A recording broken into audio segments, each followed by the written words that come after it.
Endymion, Book 3. There are who lord it o'er their fellow men, with most prevailing tinsel, who unpen their buying vanities to browse away the comfortable green and juicy hay from human pastures, or o torturing fact, who, through an idiot blink, will see unpacked, fire-branded foxes to sear up and singe our golden ripe-eared hopes, with not one tinge of sanctuary splendor, not a sight. Able to face an owl's, they still are dight by the blear-eyed nations in empurpled vests and crowns and turbans, with unladen breasts, save of blown self-applause, they proudly mount to their spirit's perch, their being's high account, their tip-top nothings, their dull skies, their thrones, amid the fierce, intoxicating tones of trumpets, shoutings, and belabored drums, and sudden cannon. How all this hums in wakeful ears like uproar past and gone, like thunder clouds that spake to Babylon, and set those old Chaldeans to their tasks. Are then regalities all gilded masks? No, there are throned seats unscalable, but by a patient wing, a constant spell,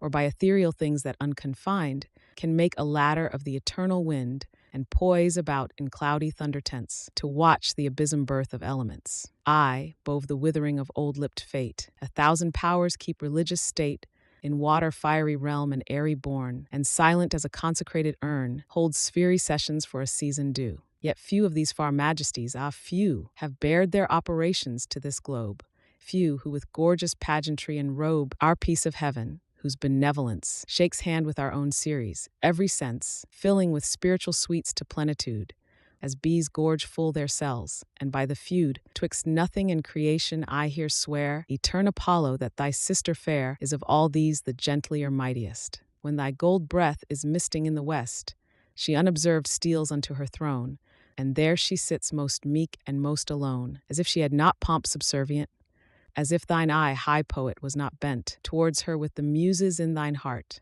as if the ministering stars kept not apart, waiting for silver-footed messages. O moon, the oldest shades 'mong oldest trees, feel palpitations when thou lookest in. O moon, old boughs lisp forth a holier din, the while they feel thine airy fellowship. Thou dost bless everywhere with silver lip, kissing dead things to life. The sleeping kin, couched in thy brightness, dream of fields divine. Innumerable mountains rise and rise, ambitious for the hallowing of thine eyes.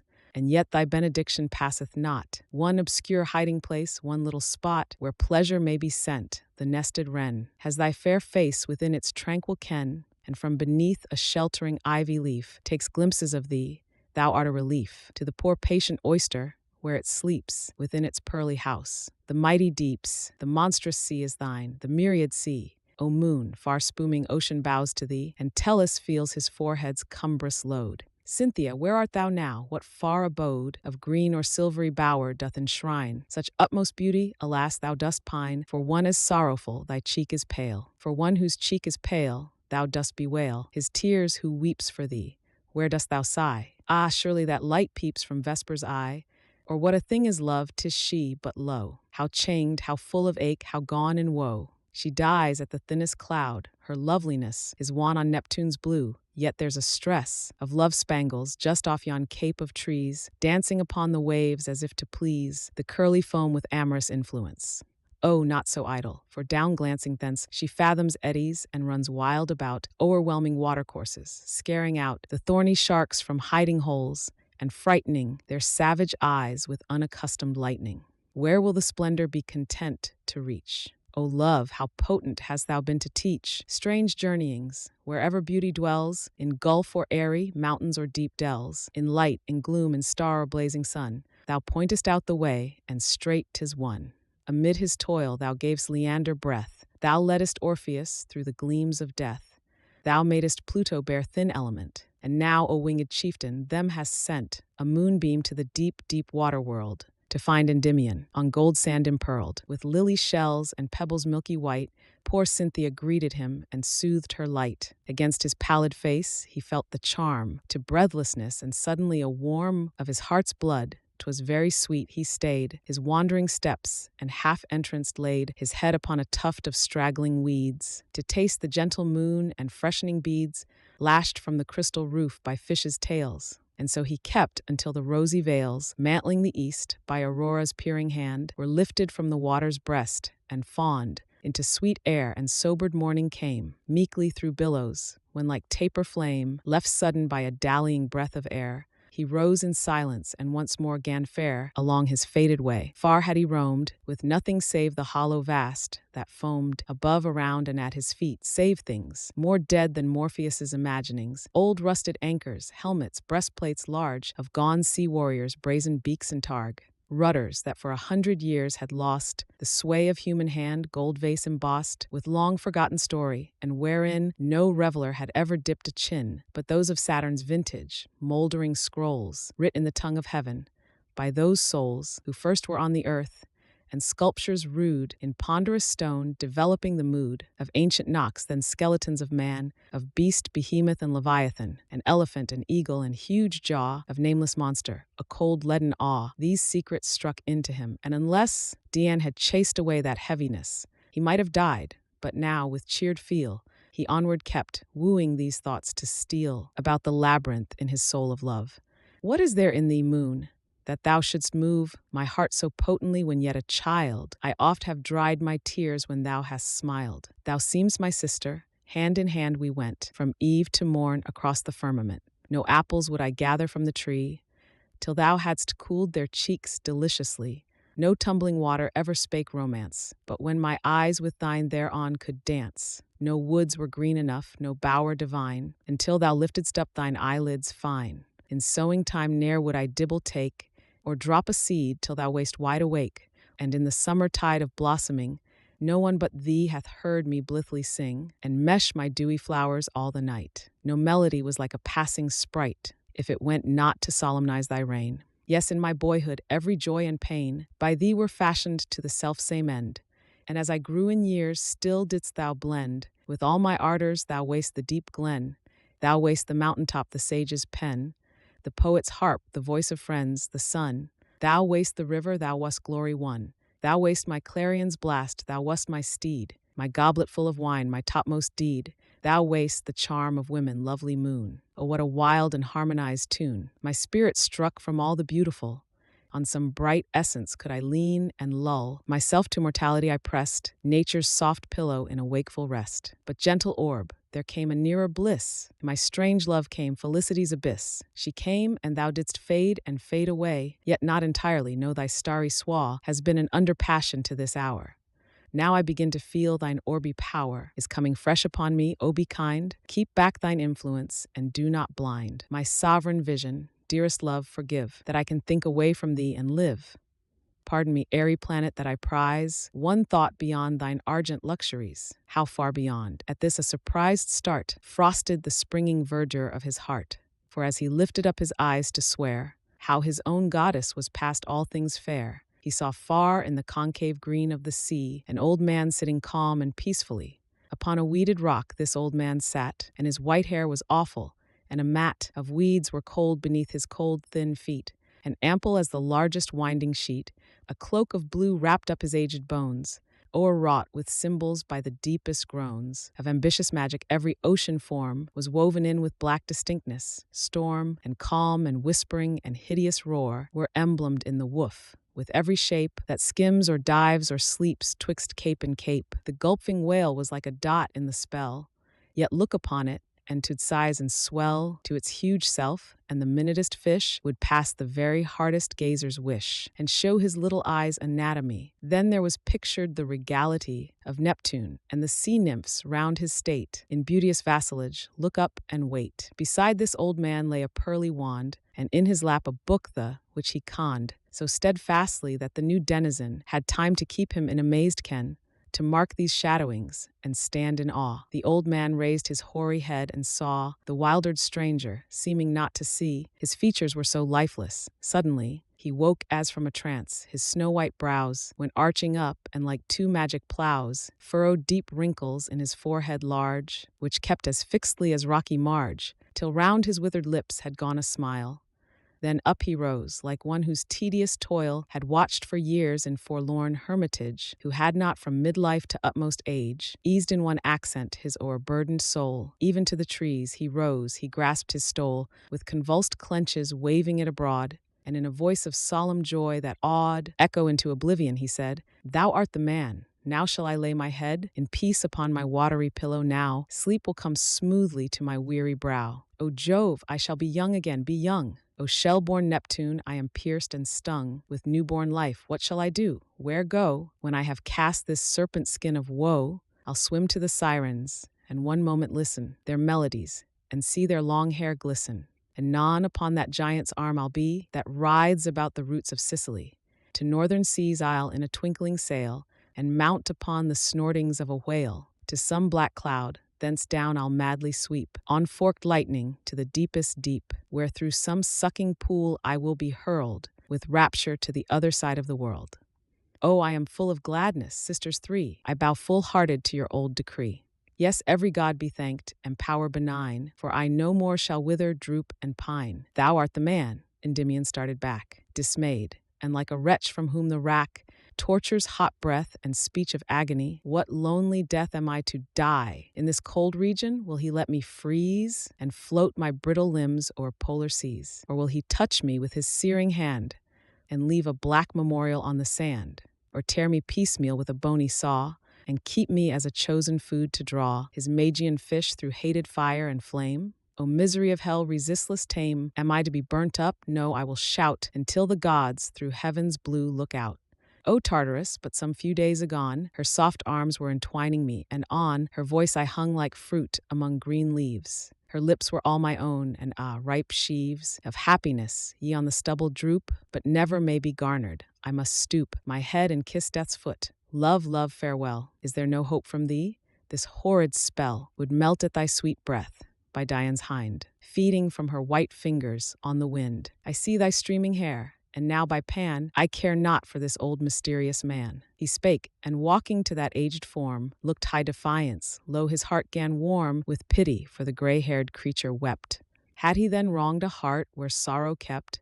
Had he, though blindly contumelious, brought room to kind eyes, a sting to human thought, convulsion to a mouth of many years? He had in truth, and he was ripe for tears. The penitent shower fell, as down he knelt, before that careworn sage who trembling felt about his large dark locks, and faltering spake, Arise, good youth, for sacred Phoebus' sake. I know thine inmost bosom, and I feel a very brother's yearning for thee steal into mine own, for why thou openest the prison gates that have so long oppressed my weary watching, though thou knowest it not. Thou art commissioned to this fated spot for great enfranchisement. Oh, weep no more. I am a friend to love, to loves of yore. I, hadst thou never loved an unknown power, I had been grieving at this joyous hour. But even now, most miserable old, I saw thee, and my blood no longer cold, gave mighty pulses in this tottering case, grew a new heart, which at this moment plays as dancingly as thine. Be not afraid, for thou shalt hear this secret all displayed, now as we speed towards our joyous task. So saying, this young soul in age's mask went forward with the carrion side by side, resuming quickly thus, while ocean's tide hung swollen at their backs, and jeweled sands took silently their footprints. My soul stands, now past the midway from mortality, and so I can prepare without a sigh to tell thee briefly all my joy and pain. I was a fisher once upon this main, and my boat danced in every creek and bay. Rough billows were my home by night and day. The seagulls not more constant, for I had no housing from the storm and tempests mad, but hollow rocks, and they were palaces of silent happiness, of slumberous ease. Long years of misery have told me so. Aye, thus it was 1,000 years ago. 1,000 years. Is it then possible to look so plainly through them, to dispel 1,000 years with backward glance sublime? To breathe away as 'twere all scummy slime, from off a crystal pool to see its deep, and one's own image from the bottom peep. Yes, now I am no longer wretched thrall, my long captivity and moanings all are but a slime, a thin pervading scum, the which I breathe away, and thronging come, like things of yesterday, my youthful pleasures. I touched no lute, I sang not, trod no measures. I was a lonely youth on desert shores. My sports were lonely mid continuous roars, and craggy isles and sea mew's plaintive cry, plaining discrepant between sea and sky. Dolphins were still my playmates, shapes unseen, would let me feel their scales of gold and green. nor be my desolation and full oft, when a dread waterspout had reared aloft, its hungry hugeness seeming ready ripe, to burst with hoarsest thunderings, and wipe my life away like a vast sponge of fate, some friendly monster, pitying my sad state, has dived to its foundations, gulped it down, and left me tossing safely. But the crown of all my life was utmost quietude. More did I love to lie in cavern rude, keeping in wait whole days for Neptune's voice, and if it came at last, hark and rejoice. There blushed no summer eve, but I would steer my skiff along green shelving coasts to hear the shepherd's pipe come clear from airy steep, mingled with ceaseless bleatings of his sheep. And never was a day of summer shine, but I beheld its birth upon the brine. For I would watch all night to see unfold heaven's gates, and Ethon snort his morning gold, wide o'er the swelling streams, and constantly, at brim of daytide, on some grassy lea, my nets would be spread out, and I at rest. The poor folk of the sea country I blessed with daily boon of fish most delicate. They knew not whence this bounty, and elate would strew sweet flowers on a sterile beach. Why was I not contented? Wherefore reach at things which but for thee, O Latmian, had been my dreary death? Fool, I began to feel distempered longings, to desire the utmost privilege that ocean's sire could grant in benediction, to be free of all his kingdom, long in misery. I wasted ere in one extremest fit I plunged for life or death. To interknit one's senses with so dense a breathing stuff might seem a work of pain, so not enough can I admire how crystal smooth it felt, and buoyant round my limbs. At first I dwelt whole days and days in sheer astonishment, forgetful utterly of self-intent, moving but with the mighty ebb and flow. Then, like a new-fledged bird that first doth show his spreaded feathers to the morrow chill, I tried in fear the pinions of my will. 'Twas freedom, and at once I visited the ceaseless wonders of this ocean bed. No need to tell thee of them, for I see that thou hast been a witness. It must be, for these I know thou canst not feel a drouth by the melancholy corners of that mouth. So I will in my story straightway pass to more immediate matter. Woe, alas, that love should be my bane. Ah, Scylla fair, why did poor Glaucus ever dare to sue thee to his heart? Kind stranger, youth, I loved her to the very white of truth, and she would not conceive it. Timid thing, she fled me swift as sea-bird on the wing, round every isle and point and promontory, from where large Hercules wound up his story, far as Egyptian Nile. My passion grew, the more I saw her dainty hue gleam delicately through the azure clear, until 'twas too fierce agony to bear, and in that agony across my grief it flashed that Circe might find some relief. Cruel enchantress, so above the water I reared my head and looked for Phoebus's daughter. Aia's isle was wondering at the moon. It seemed to whirl around me, and a swoon left me dead drifting to that fatal power. When I awoke, 'twas in a twilight bower, just when the light of morn, with hum of bees, stole through its verdurous matting of fresh trees. How sweet and sweeter, for I heard a lyre, and over it a sighing voice expire. It ceased, I caught light footsteps, and anon the fairest face that morn e'er looked upon pushed through a screen of roses, starry Jove. With tears and smiles and honey words she wove a net whose thraldom was more bliss than all. The range of flowered Elysium thus did fall the dew of her rich speech. Ah, art awake? Oh, let me hear thee speak, for Cupid's sake. I am so oppressed with joy, why I have shed an urn of tears as though thou wert cold dead. And now I find thee living, I will pour from these devoted eyes their silver store, until exhausted of the latest drop, so it will pleasure thee, and force thee stop. Here that I too may live. But if beyond such cool and sorrowful offerings thou art fond of soothing warmth, of dalliance supreme, if thou art ripe to taste a long-loved dream, if smiles, if dimples, tongues for ardor mute, hang in thy vision like a tempting fruit, oh, let me pluck it for thee. Thus she linked her charming syllables till indistinct their music came to my o'er-sweetened soul. And then she hovered over me and stole so near that if no nearer it had been, this furrowed visage thou hadst never seen. Young man of Latmos, thus particular am I that thou mayst plainly see how far this fierce temptation went, and thou mayst not exclaim, how then was Scylla quite forgot? Who could resist? Who in this universe? She did so breathe ambrosia, so immerse my fine existence in a golden clime. She took me like a child of suckling time, and cradled me in roses, thus condemned. The current of my former life was stemmed, and to this arbitrary queen of sense I bowed a tranced vassal, nor would thence have moved, even though Amphion's harp had wooed me back to Scylla o'er the billows rude. For as Apollo each eve doth devise a new appareling for western skies, so every eve, nay, every spendthrift hour, shed balmy consciousness within that bower. And I was free of haunts umbrageous, could wander in the mazy forest house, of squirrels, foxes shy, and antlered deer, and birds from coverts innermost and drear, warbling for very joy mellifluous sorrow.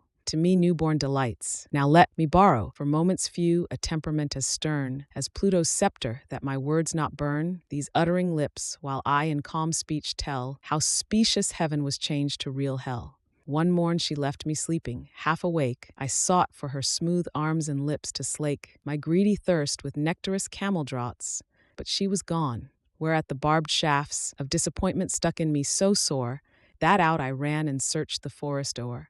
Wandering about in pine and cedar gloom, damp awe assailed me, for there 'gan to boom a sound of moan and agony of sound, sepulchral from the distance all around. Then came a conquering earth thunder, and rumbled that fierce complaint to silence, while I stumbled down a precipitous path as if impelled. I came to a dark valley, groanings swelled, poisonous about my ears, and louder grew. The nearer I approached a flame's gaunt blue, that glared before me through a thorny brake.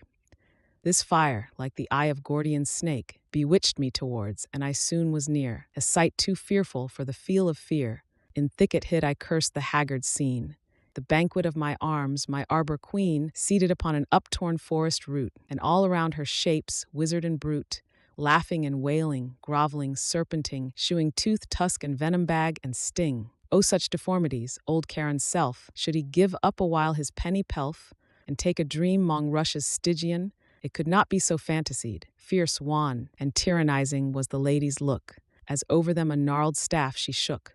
Oft times upon the sudden she laughed out, and from a basket emptied to the rout clusters of grapes, the which they ravened quick, and roared for more, with many a hungry lick about their shaggy jaws, avenging slow. Anon she took a branch of mistletoe, and emptied on't a black, dull, gurgling phial, groaned one and all, as if some piercing trial was sharpening for their pitiable bones. She lifted up the charm, appealing groans from their poor breasts went suing to her ear. In vain, remorseless as an infant's bier, she whisked against their eyes the sooty oil, whereat was heard a noise of painful toil, increasing gradual to a tempest rage, shrieks, yells, and groans of torture pilgrimage, until their grieved bodies 'gan to bloat, and puff from the tail's end to stifled throat. Then was appalling silence, then a sight more wildering than all that hoarse affright, for the whole herd, as by a whirlwind writhen, went through the dismal air like one huge python, antagonizing Boreas, and so vanished.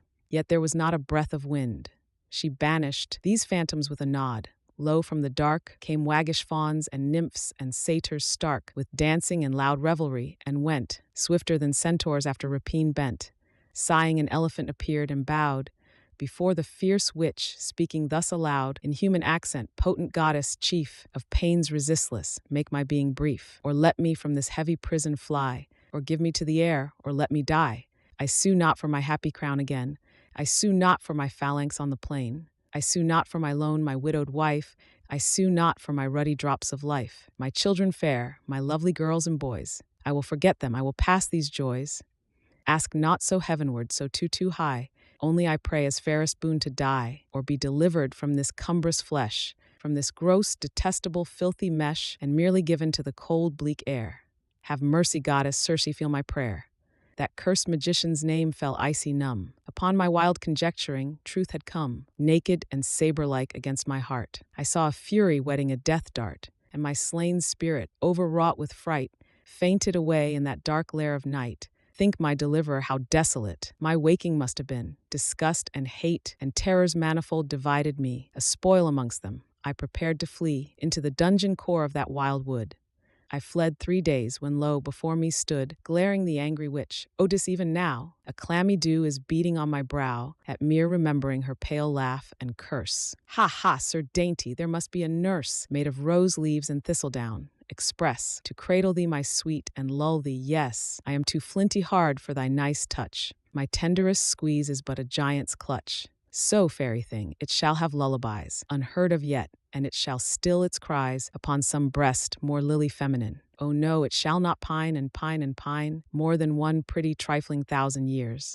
and then 'twere pity, but fate's gentle shears cut short its immortality. Sea flirt, young dove of the waters, truly I'll not hurt. One hair of thine, see how I weep and sigh, that our heartbroken parting is so nigh. And must we part? Ah, yes, it must be so. Yet ere thou leavest me in utter woe, let me sob over thee my last adieus, and speak a blessing. Mark me, thou hast thews, immortal, for thou art of heavenly race. But such a love is mine that here I chase eternally away from thee all bloom of youth, and destine thee towards a tomb.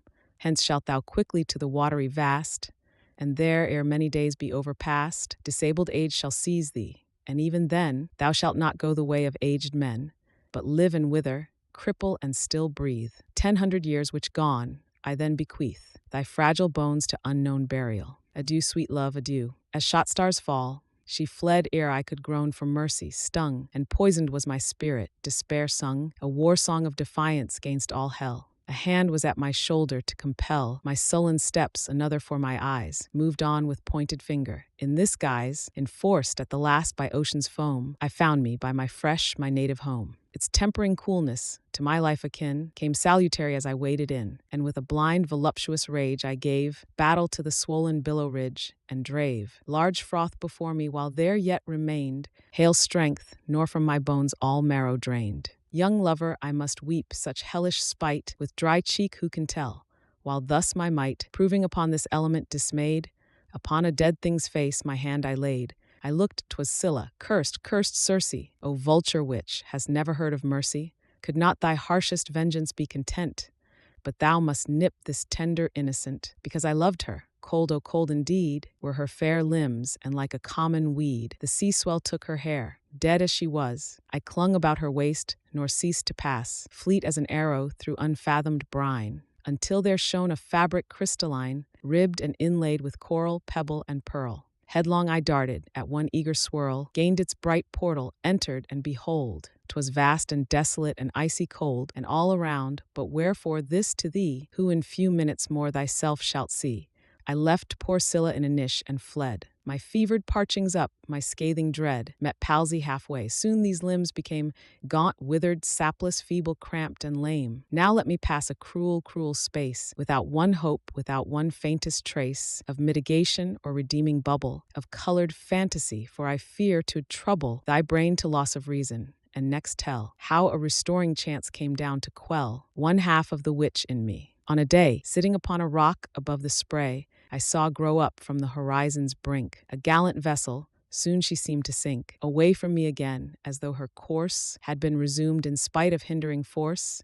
So vanished, and not long before arose dark clouds and muttering of winds morose. Old Alice would stifle his mad spleen, but could not. Therefore all the billows green tossed up the silver spume against the clouds. The tempest came, I saw that vessel's shrouds in perilous bustle, while upon the deck stood trembling creatures. I beheld the wreck, the final gulping, the poor struggling souls. I heard their cries amid loud thunder rolls. Oh, they had all been saved, but crazed eld, annulled my vigorous cravings, and thus quelled and curbed, think on't, O Latmian, did I sit, writhing with pity and a cursing fit, against that hell-born Circe. The crew had gone, by one and one, to pale oblivion, and I was gazing on the surges prone, with many a scalding tear and many a groan, when at my feet emerged an old man's hand, grasping this scroll and this same slender wand. I knelt with pain, reached out my hand, had grasped these treasures, touched the knuckles, they unclasped. I caught a finger, but the downward weight, it sank.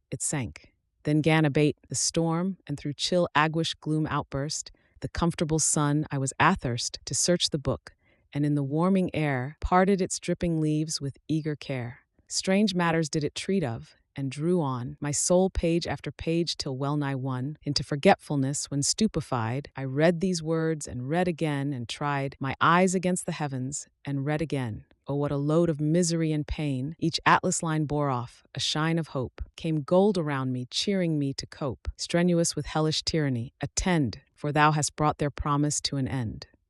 In the wide sea there lives a forlorn wretch, doomed with enfeebled carcass to outstretch his loathed existence through 10 centuries, and then to die alone. Who can devise a total opposition? No one. So 1,000,000 times ocean must ebb and flow, and he oppressed. Yet he shall not die, these things accomplished, if he utterly scans all the depths of magic and expounds the meanings of all motions, shapes, and sounds. If he explores all forms and substances, straight homeward to their symbol essences, he shall not die. Moreover, and in chief, he must pursue this task of joy and grief. Most piously, all lovers tempest-tossed, and in the savage, overwhelming lost, he shall deposit side by side until time's creeping shall the dreary space fulfill, which done, and all these labors ripened, a youth by heavenly power loved and led, shall stand before him whom he shall direct. How to consummate all, the youth elect, must do the thing, or both will be destroyed. Then, cried the young Endymion overjoyed, we are twin brothers in this destiny. Say, I entreat thee, what achievement high is in this restless world for me reserved? What, if from thee my wandering feet had swerved? Had we both perished? Look, the sage replied, dost thou not mark a gleaming through the tide?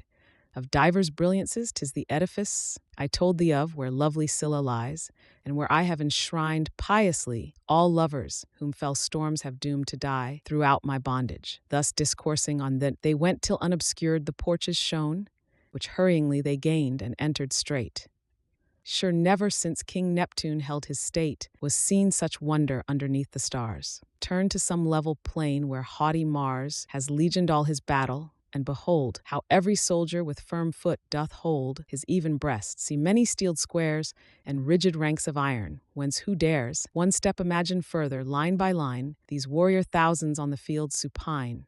So in that crystal place, in silent rows, poor lovers lay at rest from joys and woes. The stranger from the mountains, breathless, tracked such thousands of shut eyes in order placed, such ranges of white feet and patient lips, all ruddy, for here death no blossom nips. He marked their brows and foreheads, saw their hair put sleekly on one side with nicest care, and each one's gentle wrists, with reverence, put crosswise to its heart. Let us commence, whispered the guide, stuttering with joy even now.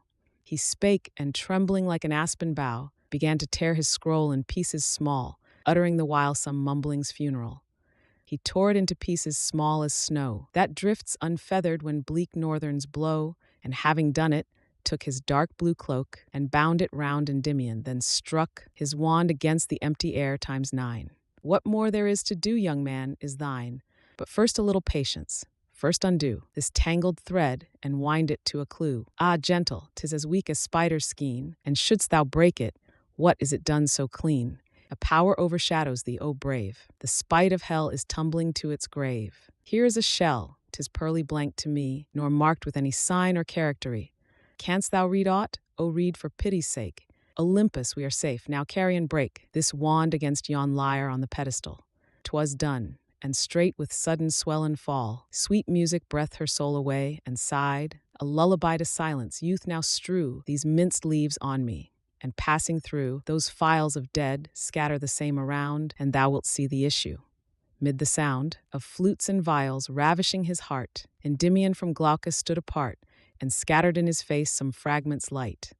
How lightning swift the change! A youthful wight, smiling beneath a coral diadem, outsparkling sudden like an upturned gem, appeared, and stepping to a beauteous corse, kneeled down beside it, and with tenderest force pressed its cold hand and wept, and Scylla sighed. Endymion, with quick hand the charm applied, the nymph arose, he left them to their joy, and onward went upon his high employ, showering those powerful fragments on the dead. And, as he passed, each lifted up its head, as doth a flower at Apollo's touch. Death felt it to his inwards, 'twas too much. Death fell a-weeping in his charnel house. The Latmian persevered along, and thus all were reanimated. There arose a noise of harmony, pulses and throes of gladness in the air, while many who out had died in mutual arms devout and true, sprang to each other madly, and the rest felt a high certainty of being blessed. They gazed upon Endymion, enchantment, grew drunken and would have its head unbent. Delicious symphonies, like airy flowers, budded and swelled and full-blown shed full showers of light, soft, unseen leaves of sounds divine. The two deliverers tasted a pure wine of happiness from fairy press oozed out. Speechless they eyed each other, and about the fair assembly wandered to and fro, distracted with the richest overflow of joy that ever poured from heaven. Shouted the newborn god, follow and pay our piety to Neptunus supreme. Then Scylla, blushing sweetly from her dream, they led on first, bent to her meek surprise, though portal columns of a giant size, into the vaulted, boundless emerald.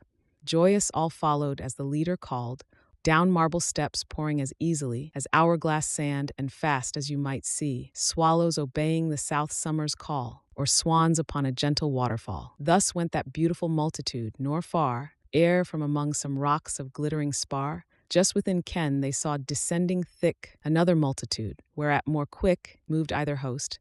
On a wide sand they met, and of those numbers every eye was wet. For each their old love found a murmuring rose, like what was never heard in all the throes of wind and waters. 'Tis past human wit to tell, 'tis dizziness to think of it. This mighty consummation made the host moved on for many a league, and gained and lost huge sea marks, vanward swelling in array, and from the rear diminishing away, till a faint dawn surprised them. Glaucus cried, "Behold, behold, the palace of his pride!" God Neptune's palaces. With noise increased, they shouldered on towards that brightening cast. At every onward step, proud domes arose. In prospect, diamond gleams and golden glows of amber gainst their faces leveling.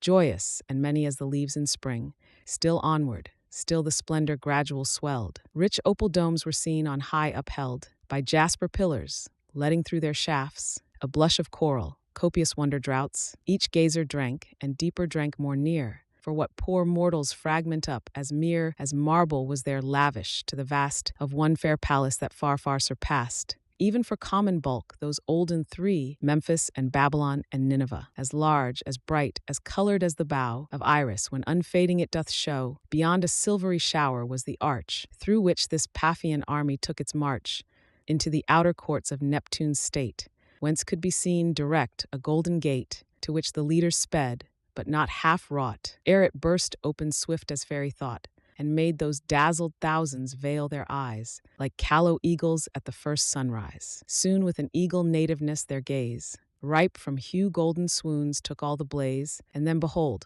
large Neptune on his throne, of emerald deep, yet not exalt alone. At his right hand stood winged Love, and on his left sat smiling Beauty's paragon. Far as the mariner on highest mast can see all round upon the calmed vast, so wide was Neptune's hall, and as the blue doth vault the waters, so the waters drew their doming curtains high magnificent, awed from the throne aloof, and when storm rent, disclosed the thunder gloomings in Jove's air. But soothed as now, flashed sudden everywhere, noiseless, submarine cloudlets glittering, death to a human eye, for there did spring from natural west and east and south and north, a light as of 4 sunsets blazing forth, a gold-green zenith bove the sea god's head, of lucid depth the floor and far outspread, as breezeless lake on which the slim canoe of feathered Indian darts about, as through the delicatest air verily, but for the portraiture of clouds and sky, this palace floor breath air, but for the amaze of deep-seen wonders motionless and blaze of the dome pomp reflected in extremes, globing a golden sphere, they stood in dreams, till Triton blew his horn, the palace rang, the Nereids danced, the sirens faintly sang, and the great sea king bowed his dripping head. Then Love took wing, and from his pinions shed on all the multitude a nectarous dew. The ooze-born goddess beckoned and drew fair Scylla and her guides to conference, and when they reached the throned eminence, she kissed the sea nymph's cheek, who sat her down, a-toying with the doves. Then mighty crown and scepter of this kingdom, Venus said, thy vows were on a time to nice paid. Behold, 2 copious teardrops instant fell from the god's large eyes. He smiled delectable, and over Glaucus held his blessing hands. Endymion, still wandering in the bands of love? Now this is cruel, since the hour I met thee in earth's bosom, all my power have I put forth to serve thee. What not yet escaped from dull mortality's harsh net.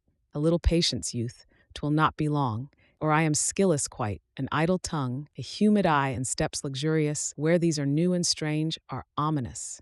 I have seen these signs in one of heaven, when others were all blind, and were I given to utter secrets, haply I might say some pleasant words, but love will have his day, so wait a while expectant, prithee soon.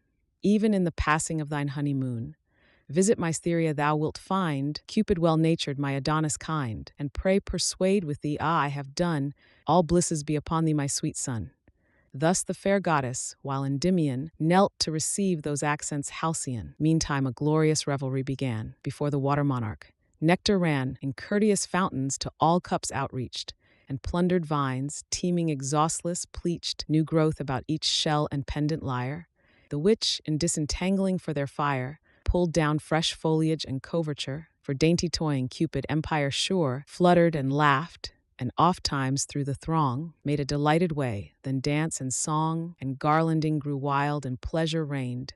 In harmless tendril they each other chained, and strove who should be smothered deepest in fresh crush of leaves. Oh, 'tis a very sin for one so weak to venture his poor verse. In such a place as this, oh, do not curse high muses, let him hurry to the ending. All suddenly were silent. A soft blending of dulcet instruments came charmingly, and then a hymn. King of the stormy sea, brother of Jove, and co-inheritor of elements, eternally before thee the waves' awful bow, fast stubborn rock, at thy feared trident shrinking, doth unlock its deep foundations hissing into foam. All mountain rivers lost in the wide home of thy capacious bosom ever flow. Thou frownest, and old Aeolus thy foe skulks to his cavern, mid the gruff complaint of all his rebel tempests. Dark clouds faint, when from thy diadem a silver gleam slants over blue dominion, thy bright team gulfs in the morning light, and scuds along to bring thee nearer to that golden song. Apollo singeth, while his chariot waits at the doors of heaven. Thou art not, for scenes like this, an empire stern hast thou, and it hath furrowed that large front.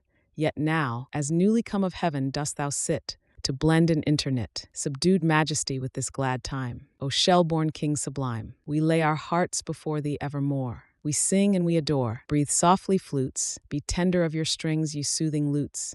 Nor be the trumpet heard, O vain, not flowers budding in an April rain, nor breath of sleeping dove, nor rivers flow. No, nor the Aeolian twang of love's own bow can mingle music fit for the soft ear of goddess Cytherea. Yet deign, white queen of beauty, thy fair eyes on our souls sacrifice. Bright-winged child, who has another care when thou hast smiled?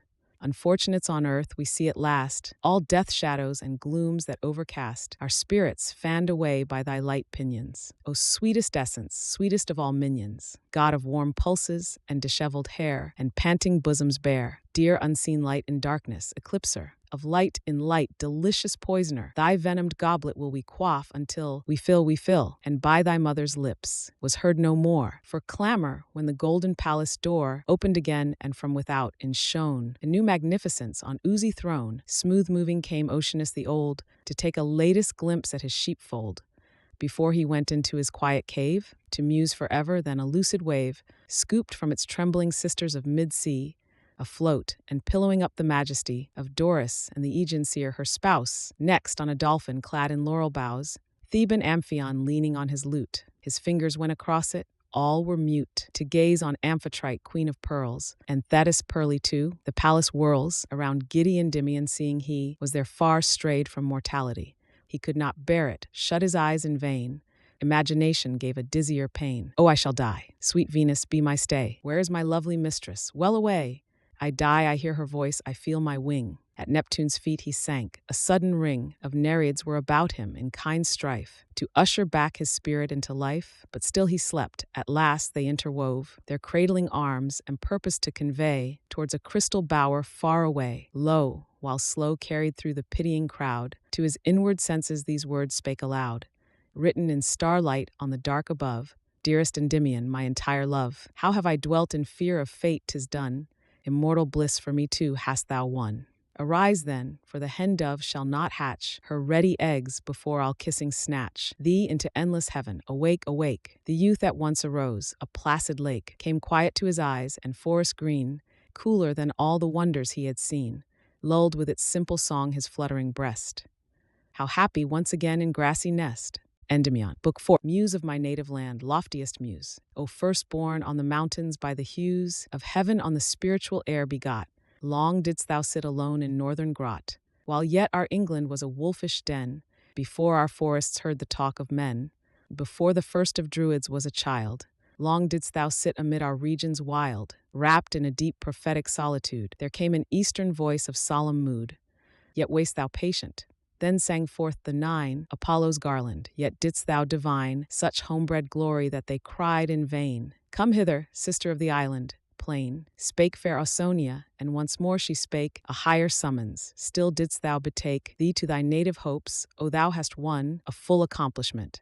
The thing is done, which undone, these our latter days had risen. On barren souls, great muse, thou know'st what prison of flesh and bone, curbs and confines and frets our spirits' wings, despondency besets our pillows, and the fresh tomorrow morn seems to give forth its light in very scorn of our dull, uninspired, snail-paced lives. Long have I said, how happy he who shrives to thee, but then I thought on poets gone, and could not pray, nor can I now, so on I move to the end in lowliness of heart. Ah, woe is me, that I should fondly part from my dear native land, ah, foolish maid!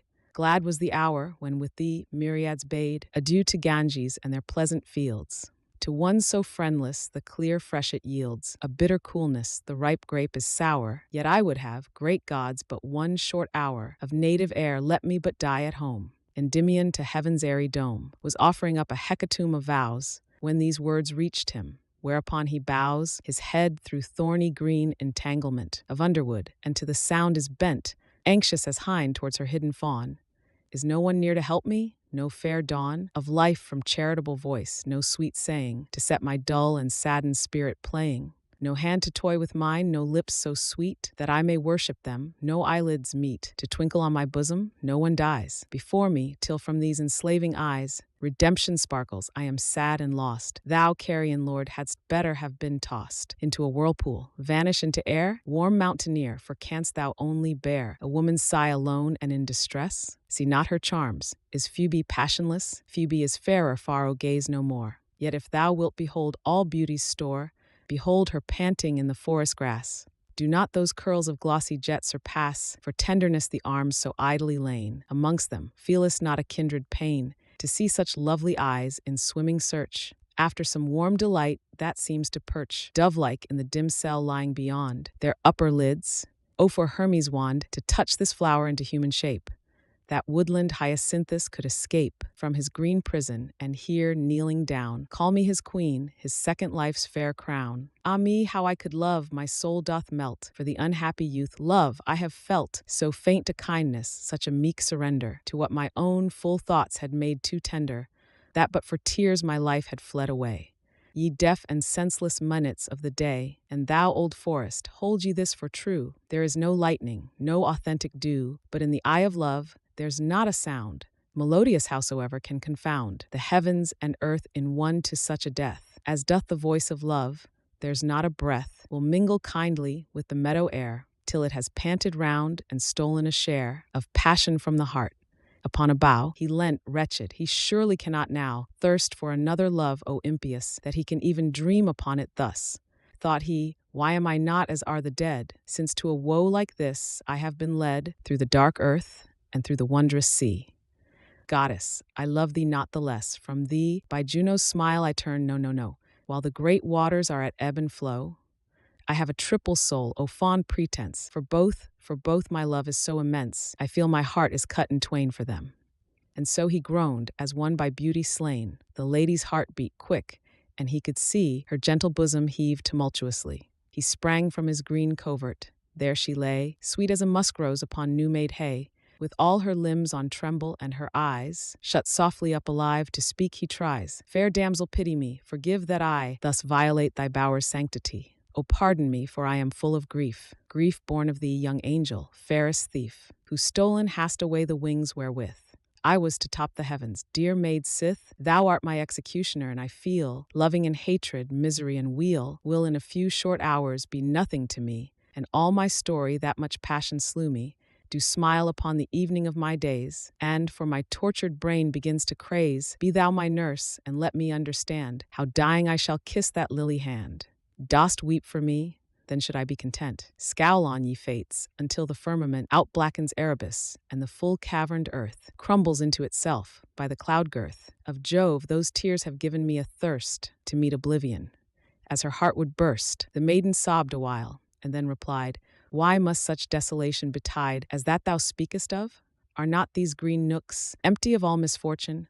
Do the brooks utter a Gorgon voice? Does yonder thrush, schooling its half-fledged little ones to brush about the dewy forest, whisper tales? Speak not of grief, young stranger, or cold snails will slime the rose tonight, though if thou wilt, methinks to be a guilt, a very guilt, not to companion thee and sigh away the light, the dusk, the dark, till break of day. Dear lady, said Endymion, 'tis past. I love thee, and my days can never last. That I may pass in patience still speak.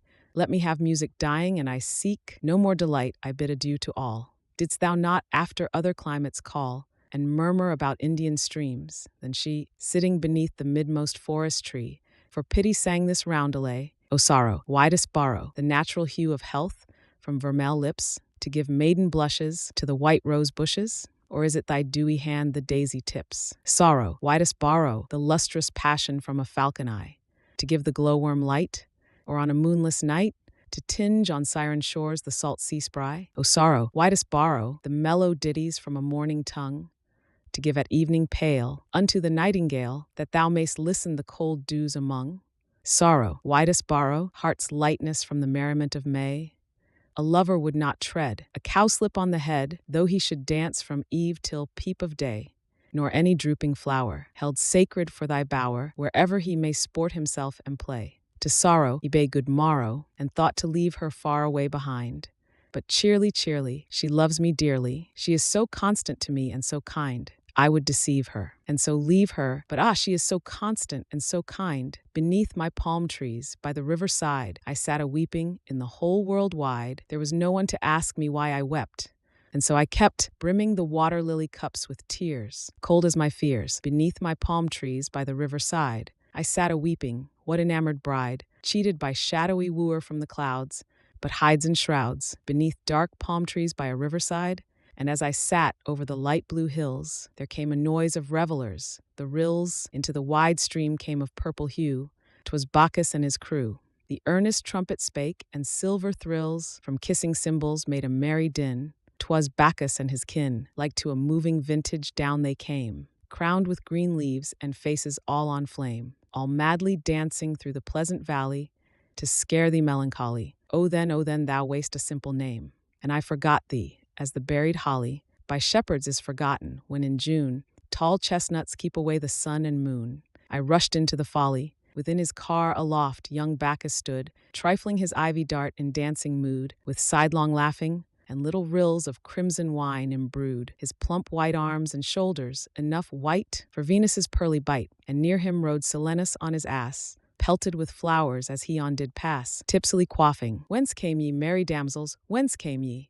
So many and such glee. Why have ye left your bowers desolate, your lutes and gentler fate? We follow Bacchus, Bacchus on the wing, a conquering Bacchus, young Bacchus, good or ill betide. We dance before him thorough kingdoms wide. Come hither, lady fair, and join be to our wild minstrelsy. Whence came ye, jolly satyrs? Whence came ye? So many and such glee. Why have ye left your forest haunts? Why left your nuts in oak tree cleft? For wine we left our kernel tree. For wine we left our heath and yellow brooms and cold mushrooms. For wine we follow Bacchus through the earth, great god of breathless cups and chirping mirth.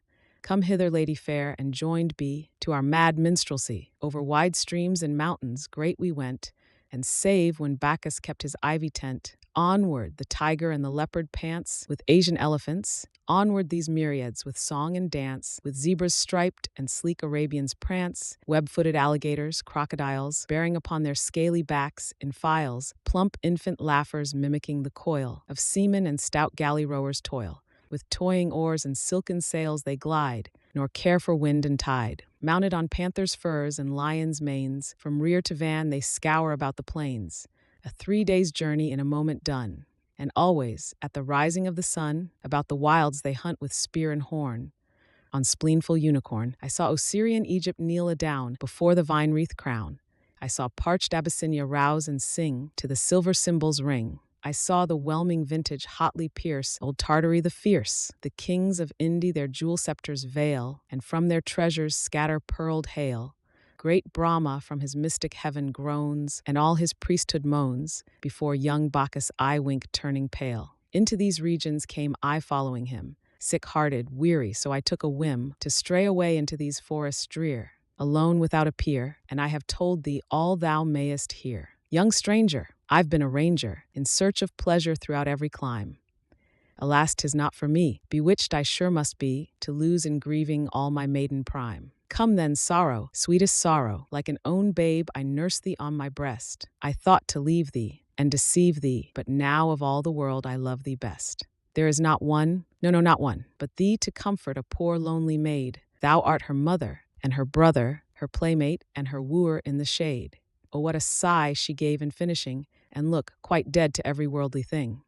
Endymion could not speak, but gazed on her, and listened to the wind that now did stir about the crisped oaks full drearily, yet with as sweet a softness as might be remembered from its velvet summer song. At last he said, Poor lady, how thus long have I been able to endure that voice? Fair melody, kind Siren, I've no choice.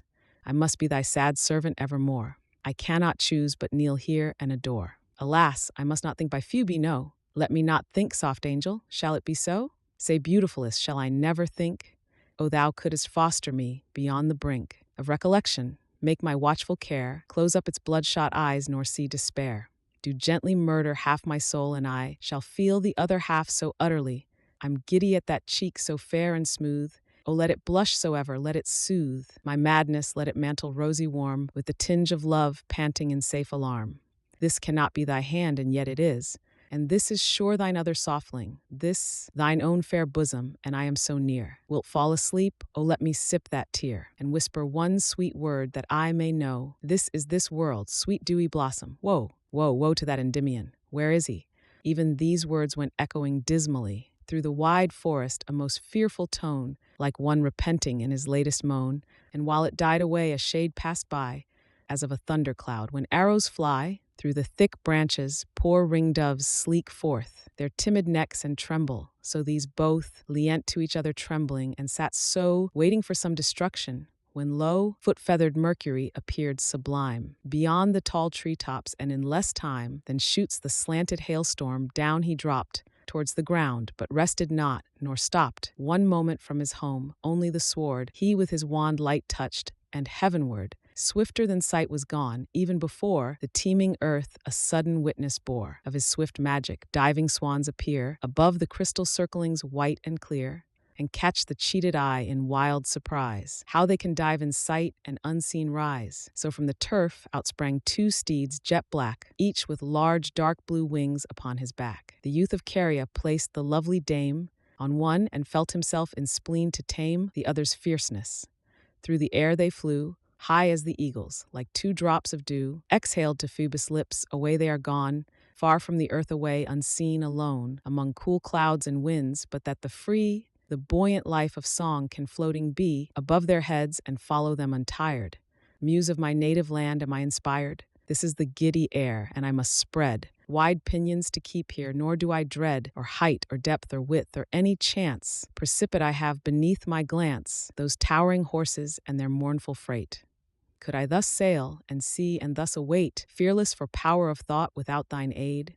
There is a sleepy dusk, an odorous shade from some approaching wonder, and behold, those winged steeds with snorting nostrils bold snuff at its faint extreme and seem to tire, dying to embers from their native fire. There curled a purple mist around them. Soon it seemed as when around the pale new moon sad Zephyr droops the clouds like weeping willow.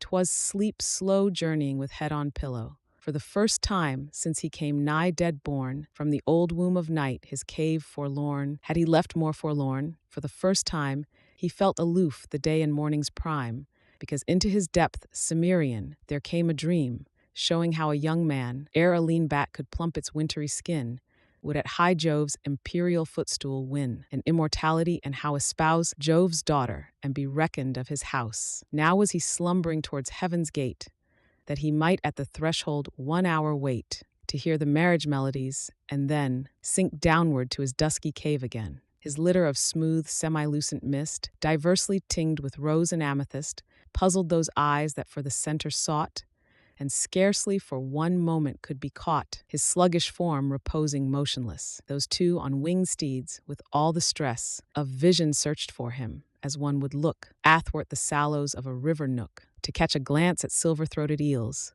or from old Skiddaw's top, when fog conceals his rugged forehead in a mantle pale, with an eye-guess towards some pleasant vale, descry a favorite hamlet faint and far. These raven horses, though they fostered are of earth's splenetic fire, dully drop their full-veined ears, nostrils blood wide, and stop upon the spiritless mist have they outspread. Their ample feathers are in slumber dead, and on those pinions, level in mid-air, Endymion sleepeth and the lady fair. Slowly they sail, slowly as icy isle, upon a calm sea drifting, and meanwhile the mournful wanderer dreams. Behold, he walks on heaven's pavement, brotherly he talks, to divine powers from his hand full fain. Juno's proud birds are pecking pearly grain.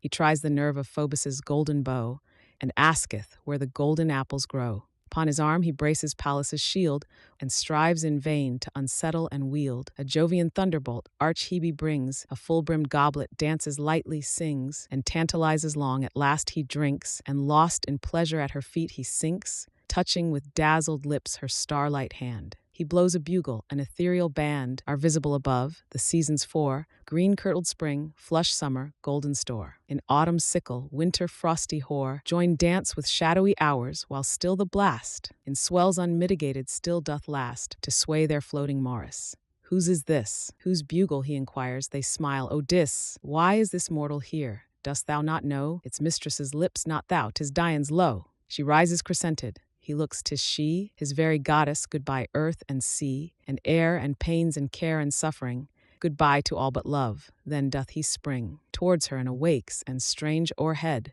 of those same fragrant exhalations bred, beheld awake his very dream. The gods stood smiling, merry Hebe laughs and nods, and Phoebe bends towards him crescented. O state perplexing on the pinion bed, too well awake, he feels the panting side of his delicious lady. He who died for soaring too audacious in the sun, where that same treacherous wax began to run, felt not more tongue-tied than Endymion.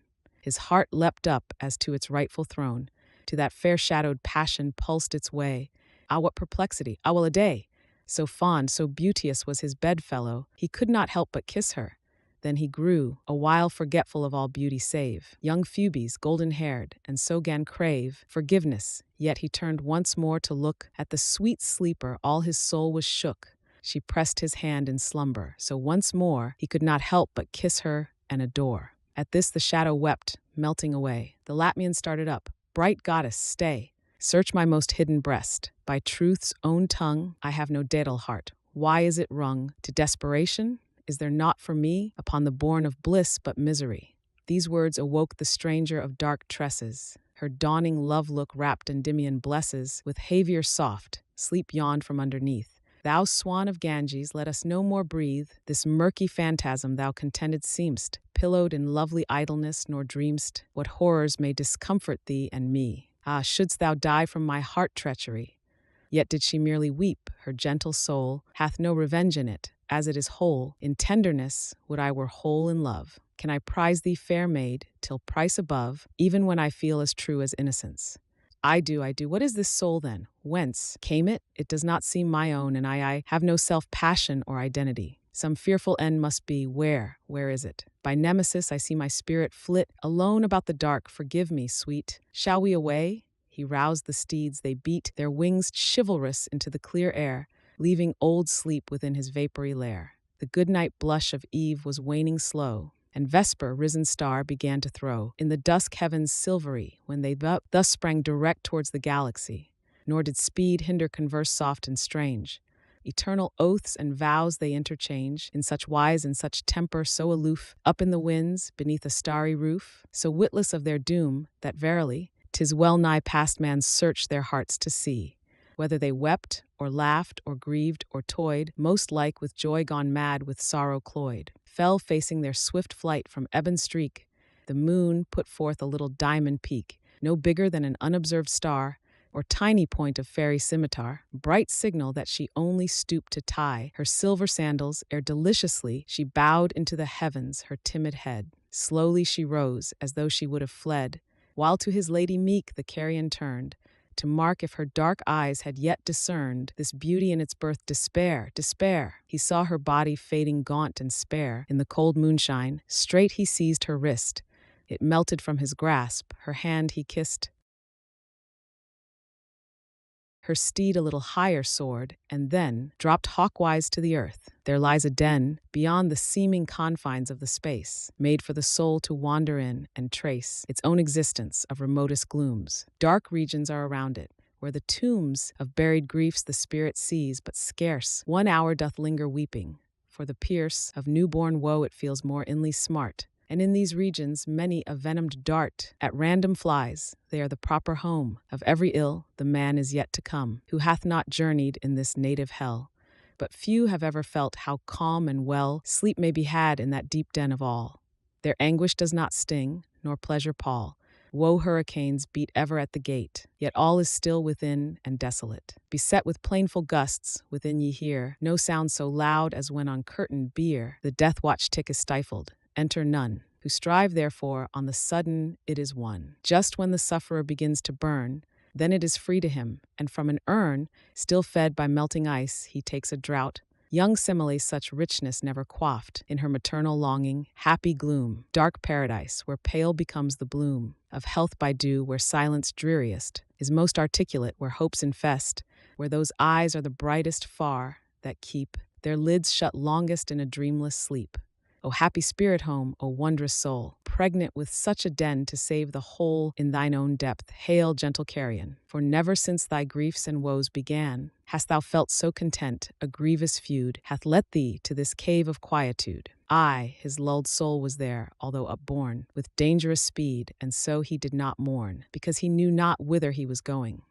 So happy was he, not the aerial blowing of trumpets at clear parley from the east could rouse from that fine relish, that high feast. They stung the feathered horse. With fierce alarm he flapped towards the sound. Alas, no charm could lift Endymion's head, or he had viewed a skyey mask, a pinioned multitude, and silvery was its passing, voices sweet, warbling the while as if to lull and greet the wanderer in his path. Thus warbled they, while past the vision went in bright array. Who from Dian's feast would be away? For all the golden bowers of the day are empty left. Who away would be from Cynthia's wedding and festivity? Not Hesperus, low upon his silver wings, he leans away for highest heaven and sings, snapping his lucid fingers merrily.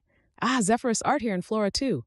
Ye tender bibbers of the rain and dew, young playmates of the rose and daffodil, be careful ere ye enter in to fill your baskets high with fennel green and balm and golden pines, savory ladder mint and columbines, cool parsley, basil sweet and sunny thyme. Yea, every flower and leaf of every clime, all gathered in the dewy morning high. Away fly, crystalline brother of the belt of heaven, Aquarius, to whom King Jove has given 2 liquid pulse streams stead of feathered wings, 2 fan-like fountains, thine illuminings, for Diam play, dissolve the frozen purity of air. Let thy white shoulders silvery and bare, shew cold through watery pinions, make more bright the star queen's crescent on her marriage night. Haste, haste away. Castor has tamed the planet Lion, see, and of the bear has Pollux mastery. A third is in the race.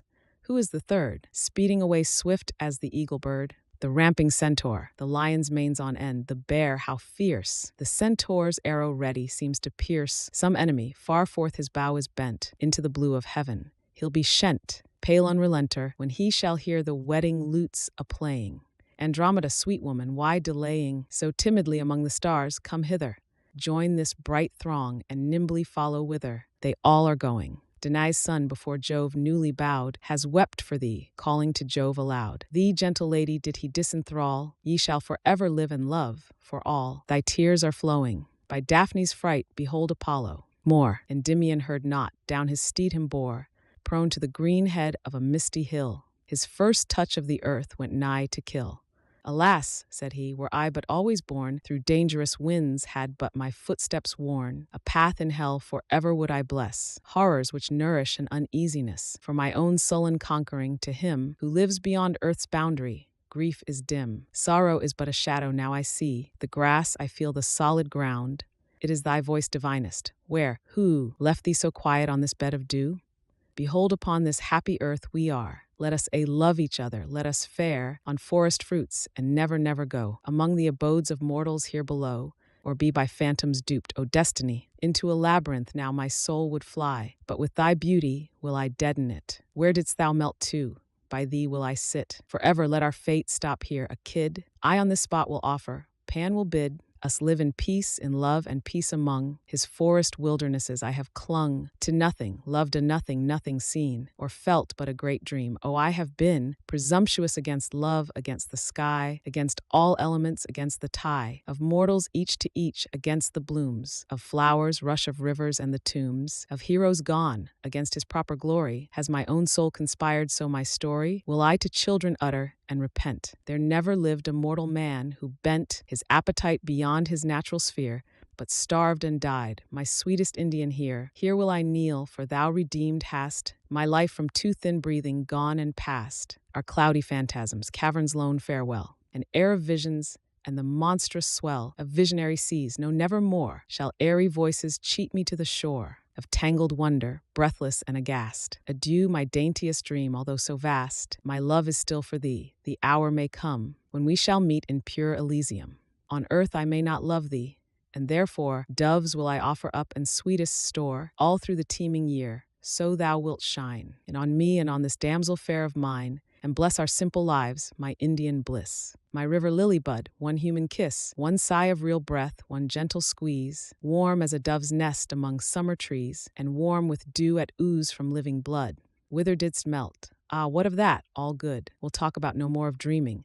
Now, where shall our dwelling be? Under the brow of some steep mossy hill where ivy dun would hide us up, although spring leaves were none, and where dark yew trees, as we rustle through, will drop their scarlet berry cups of dew. O thou wouldst joy to live in such a place. Dusk for our loves, yet light enough to grace those gentle limbs on mossy bed reclined, for by one step the blue sky shouldst thou find, and by another in deep dell below, see through the trees a little river go, all in its midday golden glimmering. Honey from out the gnarled hive I'll bring, and apples wan with sweetness gather thee, cresses that grow where no man may them see, and sorrel untorn by the dew-clawed stag. Pipes will I fashion of the syrinx flag, that thou mayst always know whither I roam, when it shall please thee in our quiet home, to listen and think of love.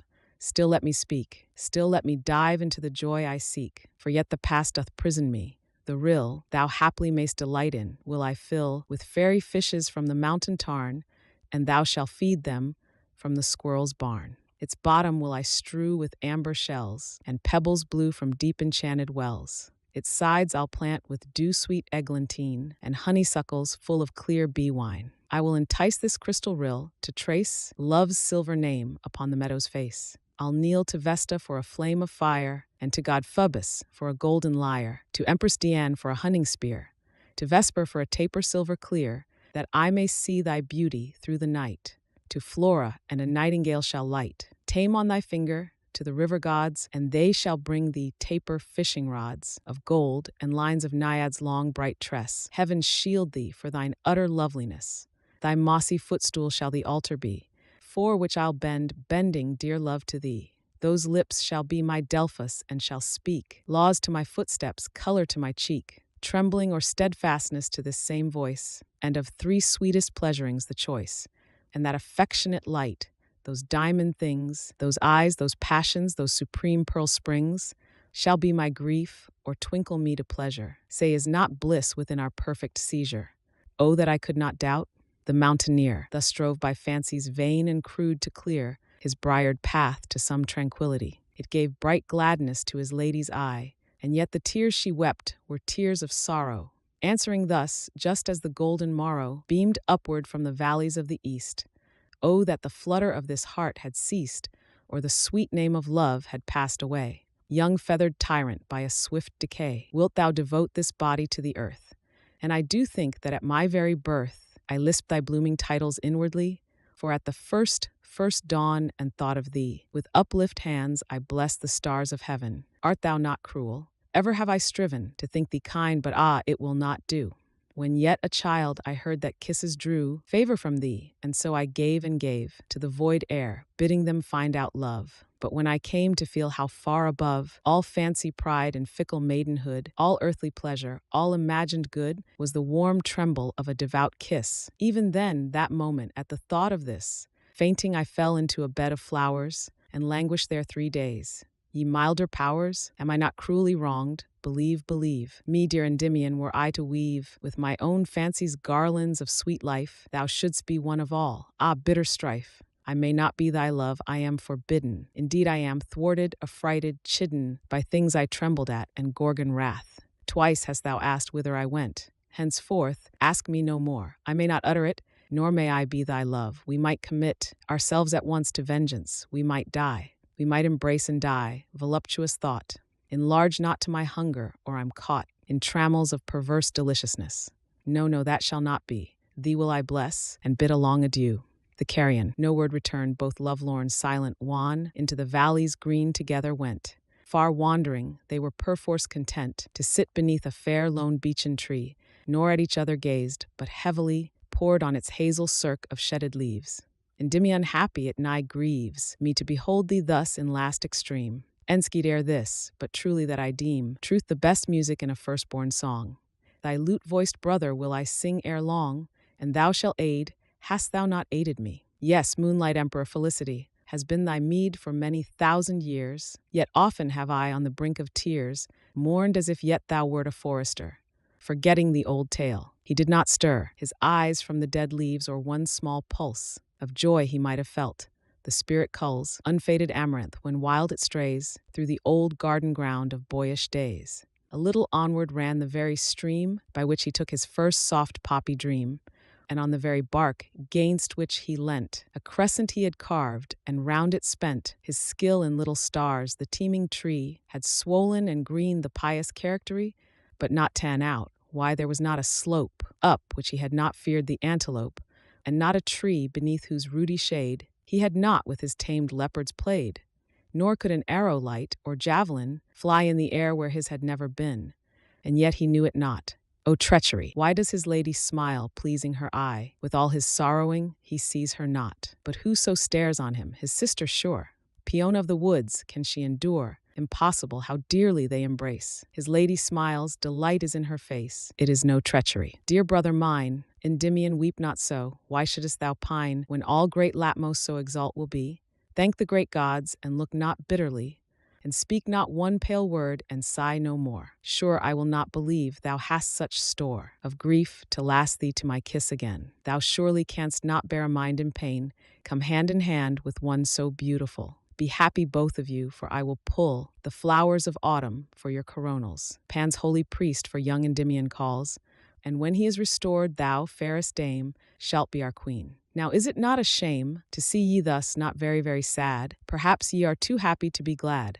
O feel as if it were a common day, free-voiced as one who never was away. No tongue shall ask, whence come ye, but ye shall be gods of your own rest imperial. Not even I, for one whole month, will pry into the hours that have passed us by, since in my arbor I did sing to thee. O Hermes, on this very night, will be a hymning up to Cynthia, queen of light. For the soothsayers old saw yesternight, good visions in the air, whence will befall, as say these sages, health perpetual to shepherds and their flocks, and furthermore, in Dian's face they read the gentle lore. Therefore for her these vesper carols are. Our friends will all be there from nigh and far. Many upon thy death have ditties made, and many even now their foreheads shade with cypress on a day of sacrifice. New singing for our maids shalt thou devise, and pluck the sorrow from our huntsmen's brows. Tell me, my lady queen, how to espouse this wayward brother to his rightful joys. His eyes are on thee bent as thou didst poise, his fate most goddess-like. Help me, I pray, to lure Endymion, dear brother, say, what ails thee? He could bear no more, and so bent his soul fiercely like a spiritual bow, and twanged it inwardly and calmly said, I would have thee my only friend, sweet maid, my only visitor, not ignorant though, that those deceptions which for pleasure go, mong men are pleasures real as real may be, but there are higher ones I may not see, if impiously an earthly realm I take. Since I saw thee, I have been wide awake, night after night and day by day, until of the empyrean I have drunk my fill. Let it content thee, sister, seeing me more happy than betides mortality. A hermit young, I'll live in mossy cave, where thou alone shalt come to me and lave thy spirit in the wonders I shall tell. Through me the shepherd realm shall prosper well, for to thy tongue will I all health confide, and for my sake let this young maid abide with thee as a dear sister. thou alone, Peona, mayst return to me. I own, this may sound strangely, but when, dearest girl, thou seest it for my happiness, no pearl will trespass down those cheeks,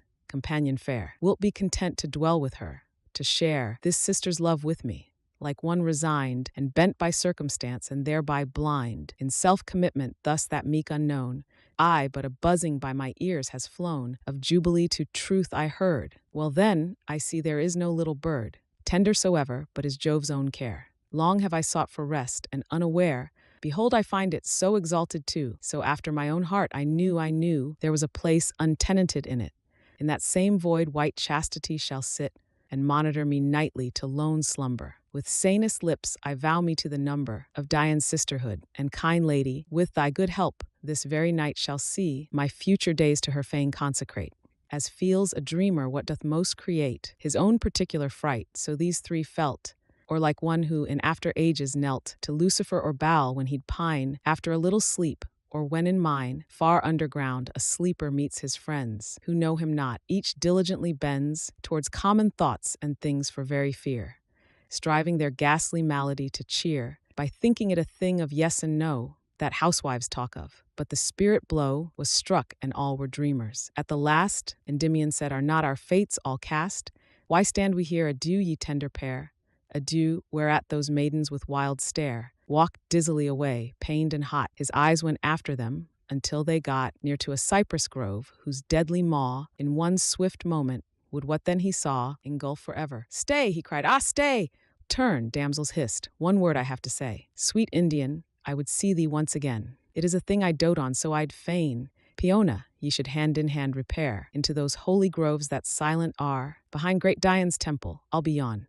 At vesper's earliest twinkle they are gone, but once again. At this he pressed his hands against his face, and then did rest his head upon a mossy hillock green, and so remained as he a corpse had been all the long day, save when he scantly lifted his eyes abroad to see how shadows shifted, with the slow move of time, sluggish and weary, until the poplar tops in journey dreary had reached the river's brim.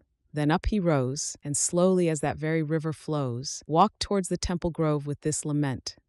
Why such a golden eve? The breeze is sent careful and soft, that not a leaf may fall, before the serene Father of them all bows down his summer head below the west. Now am I of breath, speech, and speed possessed.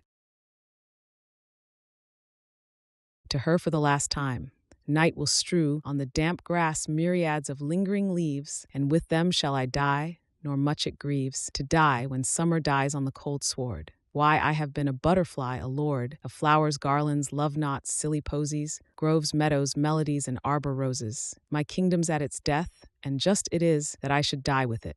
So in all this, we miscall grief, bale, sorrow, heartbreak, woe, what is there to plain of by Titan's foe? I am but rightly served. So saying, he tripped lightly on in sort of deathful glee, laughing at the clear stream and setting sun, as though they jests had been, nor had he done his laugh at nature's holy countenance, until that grove appeared as if perchance, and then his tongue with sober seemlied gave utterance as he entered. Ha! I said,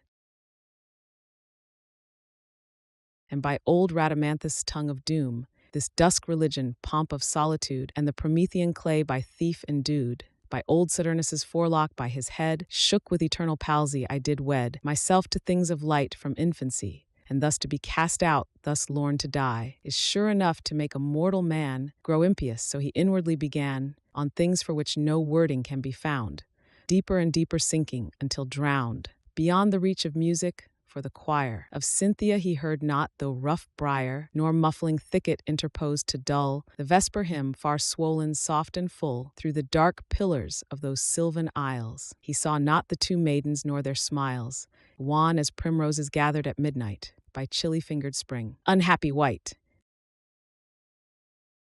what wouldst thou ere we all are laid on bier? Then he embraced her, and his lady's hand pressed, saying, Sister, I would have command, if it were heaven's will, on our sad fate. At which that dark-eyed stranger stood elate, and said in a new voice, but sweet as love, to Endymion's amaze, by Cupid's dove, and so thou shalt, and by the lily truth of my own breast thou shalt, beloved youth. And as she spake, into her face there came light as reflected from a silver flame. Her long black hair swelled ampler in display, full golden, in her eyes a brighter day. Dawn blue and full of love, I he beheld. Phoebe his passion joyous she upheld. Her lucid bow continuing thus, drear, drear, has our delaying been, but foolish fear withheld me first, and then decrees of fate. And then 'twas fit that from this mortal state thou shouldst, my love, by some unlooked-for change, be spiritualized. Peona, we shall range these forests, and to thee they safe shall be. As was thy cradle, hither shalt thou flee, to meet us many a time. Next Cynthia bright, Peona kissed and blessed with fair good night. Her brother kissed her too, and knelt adown before his goddess in a blissful swoon. She gave her fair hands to him, and behold, before 3 swiftest kisses he had told, they vanished far away. Peona went home through the gloomy wood in wonderment. The end. Endymion. Book 1. A thing of beauty is a joy forever. Its loveliness increases. It will never pass into nothingness, but still will keep a bower quiet for us and asleep, full of sweet dreams and health and quiet breathing. Therefore, on every morrow are we wreathing a flowery band to bind us to the earth, spite of despondence, of the inhuman dearth, of noble natures, of the gloomy days, of all the unhealthy and o'er-darkened ways, made for our searching. Yes, in spite of all, some shape of beauty moves away the pall from our dark spirits, such the sun, the moon, trees old and young, sprouting a shady boon. For simple sheep, and such are daffodils, with the green world they live in, and clear rills, that for themselves a cooling covert make. Gainst the hot season, the mid-forest brake, rich with a sprinkling of fair musk rose blooms. And such, too, is the grandeur of the dooms we have imagined for the mighty dead, all lovely tales that we have heard or read, an endless fountain of immortal drink, pouring unto us from the heavens' brink. Nor do we merely feel these essences for one short hour, no, even as the trees that whisper round a temple become soon dear as the temple's self, so does the moon, the passion poesy, glories infinite, haunt us till they become a cheering light 30 unto our souls, and bound to us so fast that, whether there be shine or gloom or cast, they always must be with us or we die. Therefore, 'tis with full happiness that I will trace the story of Endymion. The very music of the name has gone into my being, and each pleasant scene is growing fresh before me as the green of our own valleys. So I will begin, now while I cannot hear the city's din, now while the early budders are just new, and run in mazes of the youngest hue, about old forests, while the willow trails its delicate amber, and the dairy pails bring home increase of milk. And as the year grows lush in juicy stalks, I'll smoothly steer my little boat for many quiet hours, with streams that deepen freshly into bowers. Many and many a verse I hope to write, before the daisies, vermeil-rimmed and white, hide in deep herbage, and ere yet the bees hum about globes of clover and sweet peas, I must be near the middle of my story. O may no wintry season, bare and hoary, see it half finished, but let autumn bold, with universal tinge of sober gold, be all about me when I make an end. And now at once adventuresome I send my herald thought into a wilderness. There let its trumpet blow, and quickly dress my uncertain path with green, that I may speed easily onward thorough flowers and weed.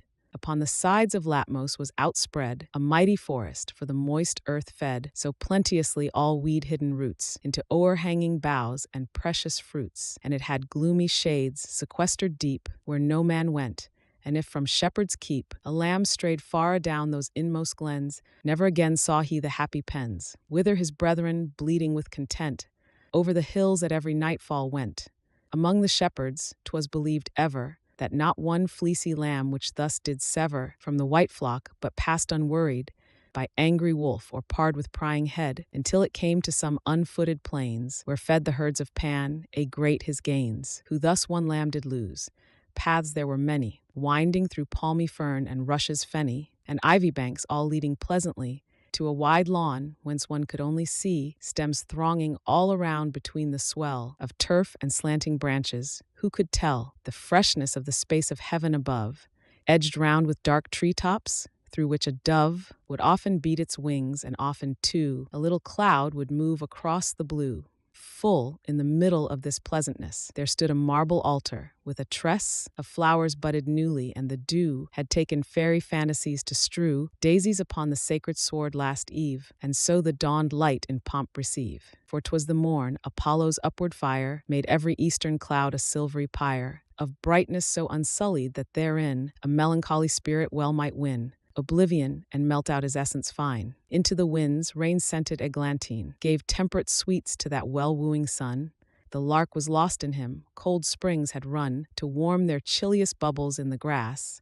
Man's voice was on the mountains, and the mass of nature's lives and wonders pulsed tenfold to feel this sunrise and its glories old. Now, while the silent workings of the dawn were busiest into that self-same lawn, all suddenly with joyful cries there sped a troop of little children garlanded, who gathering round the altar seemed to pry earnestly round as wishing to espy some folk of holiday, nor had they waited for many moments ere their ears were sated with a faint breath of music, which even then filled out its voice and died away again. Within a little space again it gave its airy swellings with a gentle wave to light-hung leaves in smoothest echoes breaking through copse-clad valleys ere their death o'ertaking the surgy murmurs of the lonely sea. And now as deep into the wood as we might mark a lynx's eye, there glimmered light, fair faces and a rush of garments white, plainer and plainer showing, till at last into the widest alley they all passed, making directly for the woodland altar.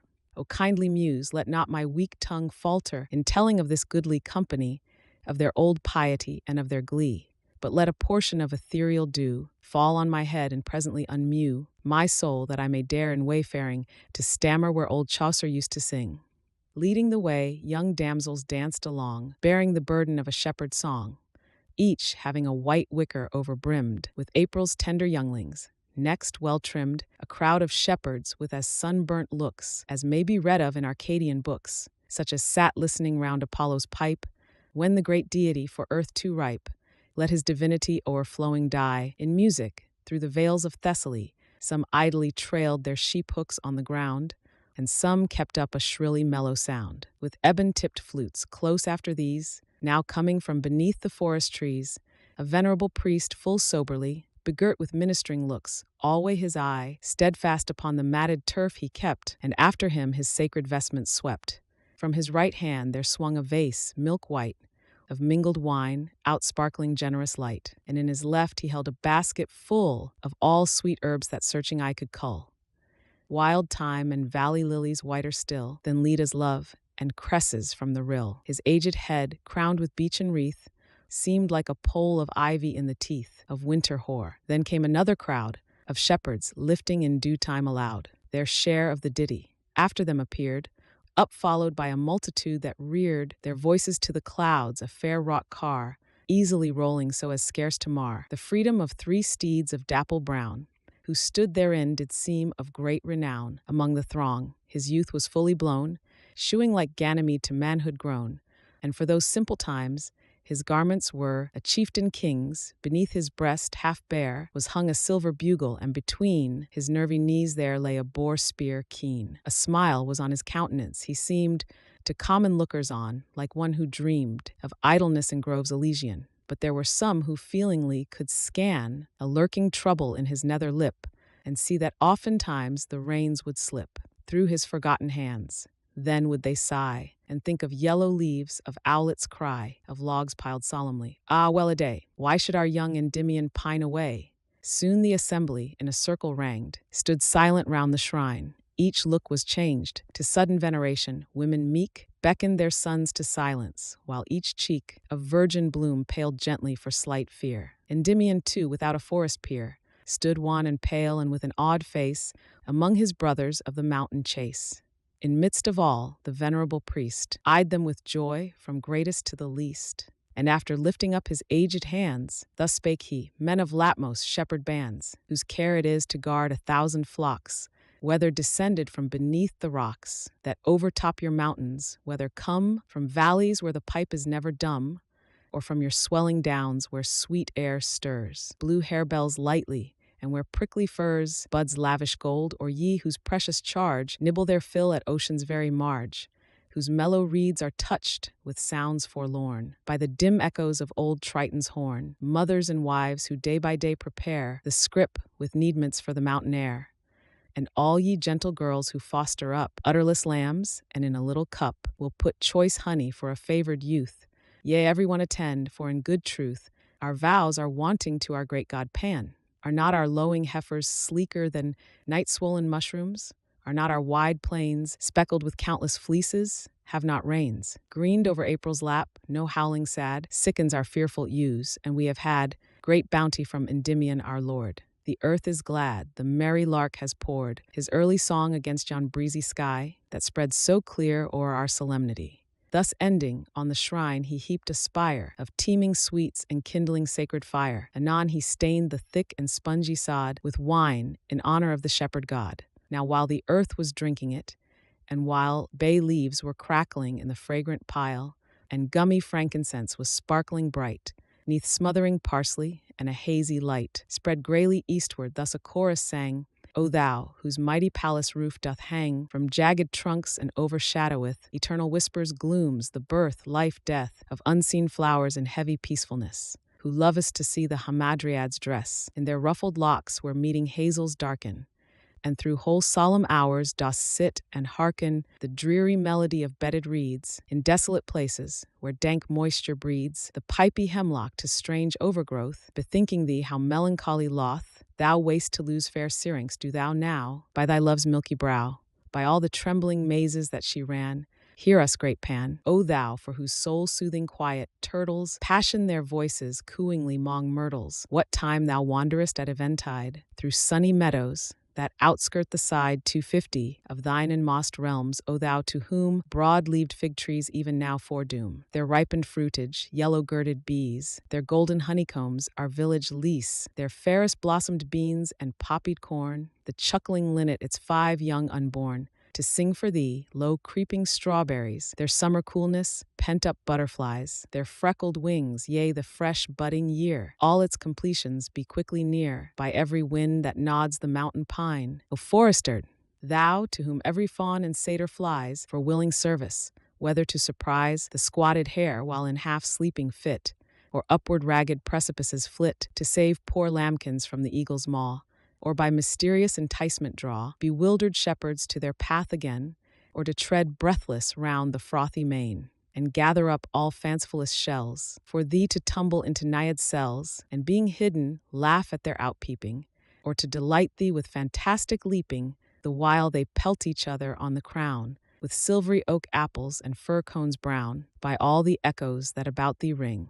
Hear us, O Satyr King, O hearkener to the loud clapping shears, while ever and anon to his shorn peers a ram goes bleating, wonder of the horn, when snouted wild boars routing tender corn, anger our huntsmen, breather round our farms, to keep off mildews and all weather harms, strange ministrant of undescribed sounds that come a-swooning over hollow grounds, and wither drearily on barren moors, dread opener of the mysterious doors, leading to universal knowledge. See, great son of Dryope, the many that are come to pay their vows, with leaves about their brows, be still the unimaginable lodge, for solitary thinkings, such as dodge, conception to the very bourne of heaven, then leave the naked brain, be still the leaven that spreading in this dull and clotted earth gives it a touch ethereal, a new birth. A firmament reflected in a sea, an element filling the space between.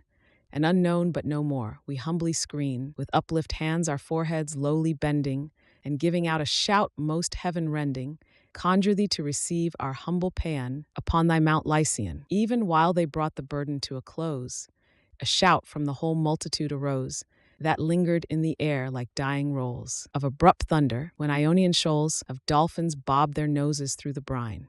Meantime, on shady levels, mossy fine, young companies nimbly began dancing to the swift treble pipe and humming string. Aye, those fair living forms swam heavenly to tunes forgotten out of memory, fair creatures, whose young children's children bred Thermopylae its heroes not yet dead, but in old marbles ever beautiful. High genitors unconscious did they cull time's sweet first fruits, they danced to weariness, and then in quiet circles did they press the hillock turf and caught the latter end of some strange history potent to send a young mind from its bodily tenement. Or they might watch the quoit pitchers, intent on either side, pitying the sad death of Hyacinthus when the cruel breath of Zephyr slew him, Zephyr penitent, who now, ere Phoebus mounts the firmament, fondles the flower amid the sobbing rain. The archers too upon a wider plain, beside the feathery whizzing of the shaft, and the dull twanging bowstring, and the raft, branch down sweeping from a tall ash top, called up 1,000 thoughts to envelop those who would watch. Perhaps the trembling knee and frantic gape of lonely Niobe. Poor lonely Niobe, when her lovely young were dead and gone, and her caressing tongue lay a lost thing upon her pally lip, and very, very deadliness did nip her motherly cheeks, aroused from this sad mood by one who at a distance loud hallooed, uplifting his strong bow into the air. Many might after brighter visions stare, after the Argonauts in blind amaze, tossing about on Neptune's restless ways, until from the horizon's vaulted side there shot a golden splendor far and wide, spangling those million poutings of the brine with quivering ore. 'Twas even an awful shine from the exaltation of Apollo's bow, a heavenly beacon in their dreary woe. Who thus were ripe for high contemplating might turn their steps towards the sober ring, where sat Endymion and the aged priest, 'mong shepherds gone in eld, whose looks increased the silvery setting of their mortal star.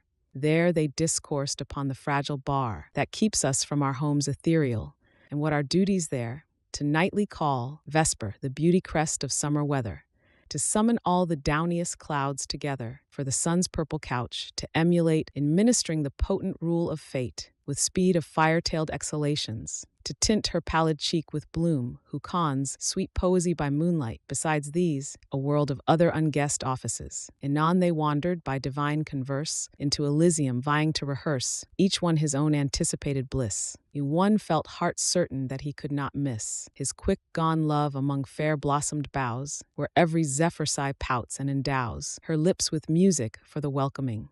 Another wished, mid that eternal spring, to meet his rosy child with feathery sails, sweeping, eye earnestly through almond vales. Who suddenly should stoop through the smooth wind, and with the balmiest leaves his temples bind, and ever after through those regions be his messenger, his little Mercury. Some were athirst in soul to see again their fellow huntsmen o'er the wide champaign, in times long past, to sit with them and talk of all the chances in their earthly walk, comparing joyfully their plenteous stores of happiness to when upon the moors, benighted, close they huddled from the cold, and shared their famished scrips, thus all outtold their fond imaginations, saving him whose eyelids curtained up their jewels dim. Yet hourly had he striven to hide the cankering venom that had riven his fainting recollections. Now indeed his senses had swooned off. He did not heed the sudden silence or the whispers low, or the old eyes dissolving at his woe, or anxious calls, or close of trembling palms, or maiden sigh that grief itself embalms. But in the self-same fixed trance he kept, like one who on the earth had never slept. I, even as dead still as a marble man, frozen in that old tale Arabian, who whispers him so pantingly and close, Peona, his sweet sister, of all those, his friends the dearest. Hushing signs she made, and breathed a sister's sorrow to persuade, a yielding up, a cradling on her care. Her eloquence did breathe away the curse.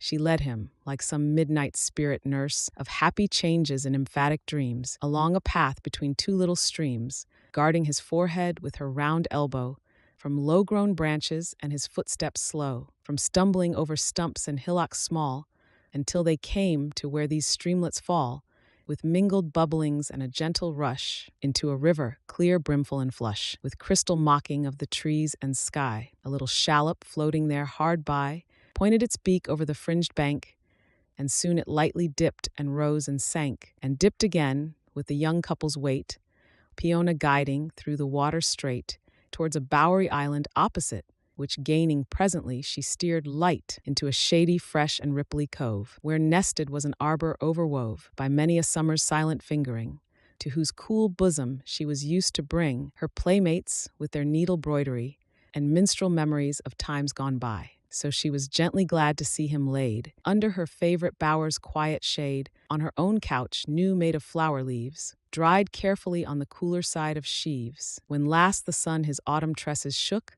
and the tanned harvesters rich armfuls took. Soon was he quieted to slumberous rest, but ere it crept upon him, he had pressed Peona's busy hand against his lips, and still a sleeping held her fingertips in tender pressure. And as a willow keeps a patient watch over the stream that creeps windingly by it, so the quiet maid held her in peace, so that a whispering blade of grass, a wailful gnat, a bee bustling down in the bluebells, or a wren light rustling among sere leaves and twigs might all be heard. O magic sleep, O comfortable bird, that broodest o'er the troubled sea of the mind, till it is hushed and smooth, O unconfined, restraint, imprisoned liberty, great key to golden palaces, strange minstrelsy, fountains grotesque, new trees, bespangled caves, echoing grottos full of tumbling waves, and moonlight, I to all the mazy world of silvery enchantment, who upfurled beneath thy drowsy wing a triple hour, but renovates and lives, thus in the bower, Endymion was calm to life again. Opening his eyelids with a healthier brain, he said, I feel this thine endearing love all through my bosom, thou art as a dove, trembling its closed eyes and sleeked wings. About me and the pearliest dew not brings such morning incense from the fields of May, as do those brighter drops that twinkling stray. From those kind eyes, the very home and haunt of sisterly affection, can I want aught else aught nearer heaven than such tears?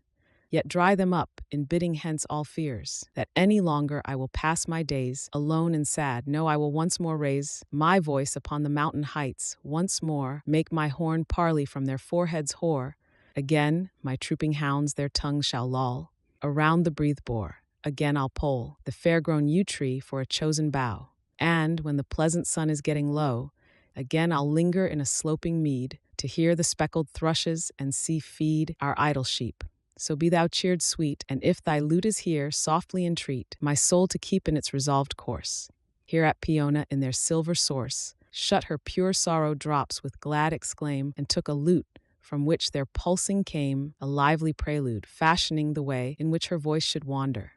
'Twas a lay, more subtle cadenced, more forest wild, than Dryope's lone lulling of her child, and nothing since has floated in the air. So mournful strange, surely some influence rare went spiritual through the damsel's hand, for still with Delphic emphasis she spanned the quick, invisible strings, even though she saw Endymion's spirit melt away and thaw before the deep intoxication. But soon she came, with sudden burst upon her self-possession, swung the lute aside, and earnestly said, Brother, 'tis vain to hide that thou dost know of things mysterious, immortal, starry, such alone could thus weigh down thy nature.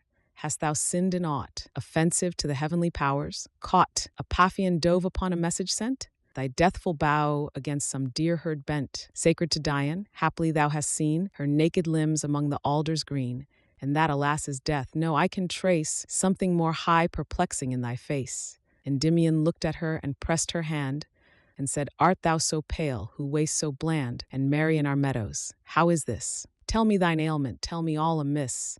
Ah, thou hast been unhappy at the change wrought suddenly in me. What indeed more strange, or more complete to overwhelm surmise? Ambition is no sluggard, 'tis no prize that toiling years would put within my grasp, that I have sighed for with so deadly gasp, no manner panted for a mortal love. So all have set my heavier grief above these things which happen.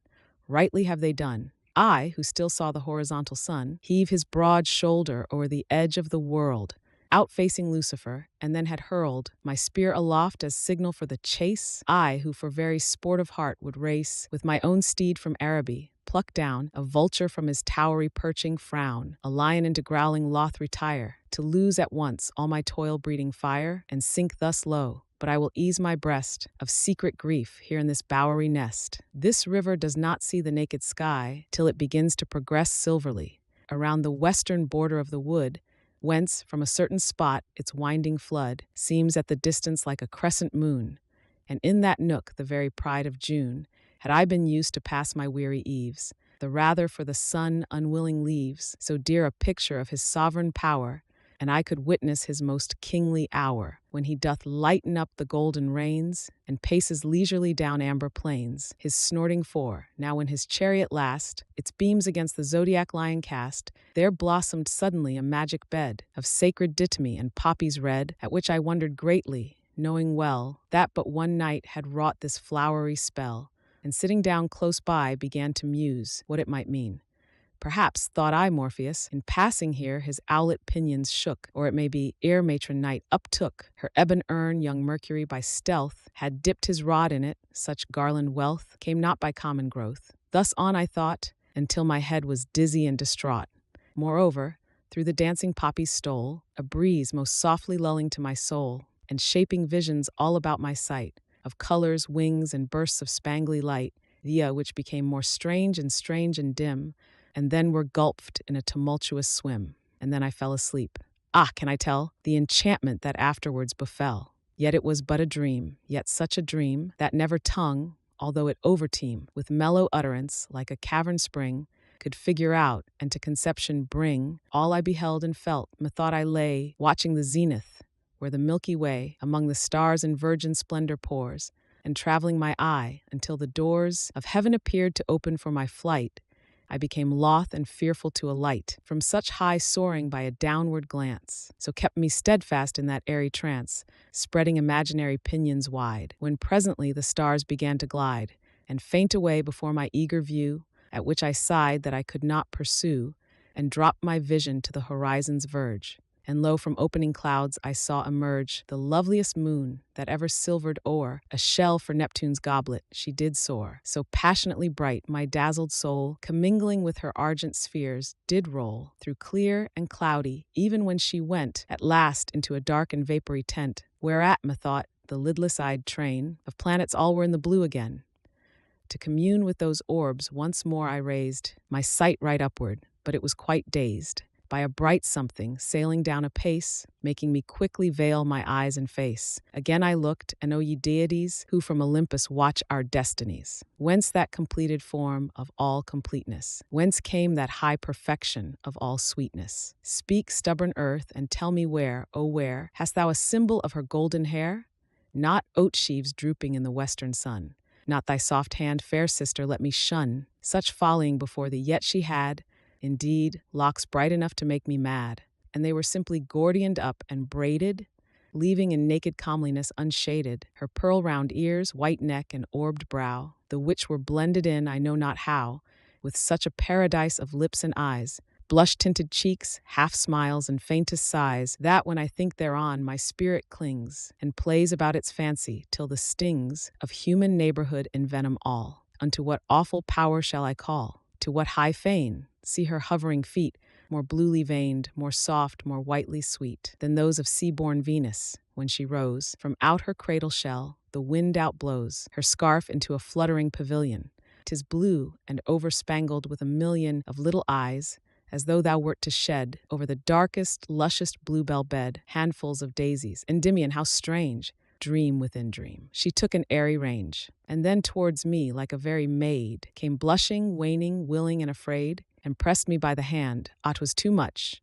Methought I fainted at the charmed touch, yet held my recollection even as one who dives 3 fathoms where the waters run. Gurgling in beds of coral for anon, I felt up-mounted in that region, where falling stars dart their artillery forth, and eagles struggle with the buffeting north, that balances the heavy meteor stone. Felt, too, I was not fearful nor alone, but lapped and lulled along the dangerous sky. Soon, as it seemed, we left our journeying high, and straightway into frightful eddies swooped, such as a muster where gray time has scooped huge dens and caverns in a mountainside. Their hollow sounds aroused me, and I sighed to faint once more by looking on my bliss. I was distracted, madly did I kiss the wooing arms which held me, and did give my eyes at once to death, but 'twas to live, to take in draughts of life from the gold fount, of kind and passionate looks, to count and count the moments by some greedy help that seemed a second self, that each might be redeemed and plundered of its load of blessedness. Ah, desperate mortal, I even dared to press her very cheek against my crowned lip, and at that moment felt my body dip into a warmer air. A moment more, our feet were soft in flowers. There was store of newest joys upon that alp. A scent of violets and blossoming limes loitered around us, then of honey cells made delicate from all white flower bells, and once above the edges of our nest, an arch face peeped, an aureate as I guessed. Why did I dream that sleep o'erpowered me in midst of all this heaven? Why not see, far off, the shadows of his pinions dark, and stare them from me, but no, like a spark that needs must die, although its little beam reflects upon a diamond my sweet dream, fell into nothing, into stupid sleep. And so it was, until a gentle creep, a careful moving, caught my waking ears, and up I started. Ah, my sighs, my tears, my clenched hands, For lo, the poppies hung, dew dabbled on their stalks, the ouzel sung a heavy ditty, and the sullen day had chidden herald Hesperus away. With leaden looks, the solitary breeze blustered and slept, and its wild self did tease with wayward melancholy. And I thought, mark me, Peona, that sometimes it brought faint fare thee wells and sigh shrilled adieus. Away I wandered, all the pleasant hues of heaven and earth had faded. Deepest shades were deepest dungeons, heaths and sunny glades were full of pestilent light. Our taintless rills seemed sooty and o'erspread with upturned gills of dying fish. The vermeil rose had blown in frightful scarlet, and its thorns outgrown like spiked aloe. If an innocent bird before my heedless footsteps stirred and stirred, in little journeys I beheld in it a disguised demon, mission to knit my soul with under darkness, to entice my stumblings down some monstrous precipice. Therefore I eager followed, and did curse the disappointment. Time, that aged nurse, rocked me to patience. Now thank gentle heaven, these things, with all their comfortings, are given to my down-sunken hours, and with thee, sweet sister, help to stem the ebbing sea of weary life. Thus ended he, and both sat silent, for the maid was very loth to answer, feeling well that breathed words would all be lost unheard and vain as swords against the inchased crocodile, or leaps of grasshoppers against the sun. She weeps and wonders, struggles to devise some blame, to put on such a look as would say shame on this poor weakness, but for all her strife, she could as soon have crushed away the life from a sick dove.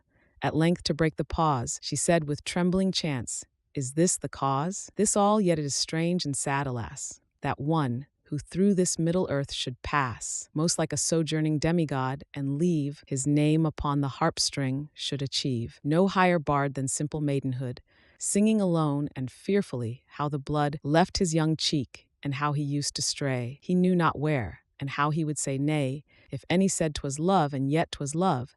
What could it be but love? How a ring-dove let fall a sprig of yew tree in his path, and how he died, and then that love doth scathe the gentle heart as northern blasts do roses, and then the ballad of his sad life closes with sighs and an alas. Endymion, be rather in the trumpet's mouth, anon, among the winds at large, that all may hearken. Although, before the crystal heavens darken, I watch and dote upon the silver lakes, pictured in western cloudiness, that takes the semblance of gold rocks and bright gold sands, islands and creeks and amber-fretted strands, with horses prancing o'er them, palaces and towers of amethyst. Would I so tease my pleasant days, because I could not mount into those regions, the Morphean fount of that fine element that visions, dreams, and fitful whims of sleep are made of, streams into its airy channels with so subtle, so thin a breathing, not the spider's shuttle, circled a million times within the space of a swallow's nest door could delay a trace, a tinting of its quality. How light must dreams themselves be, seeing they're more slight than the mere nothing that engenders them.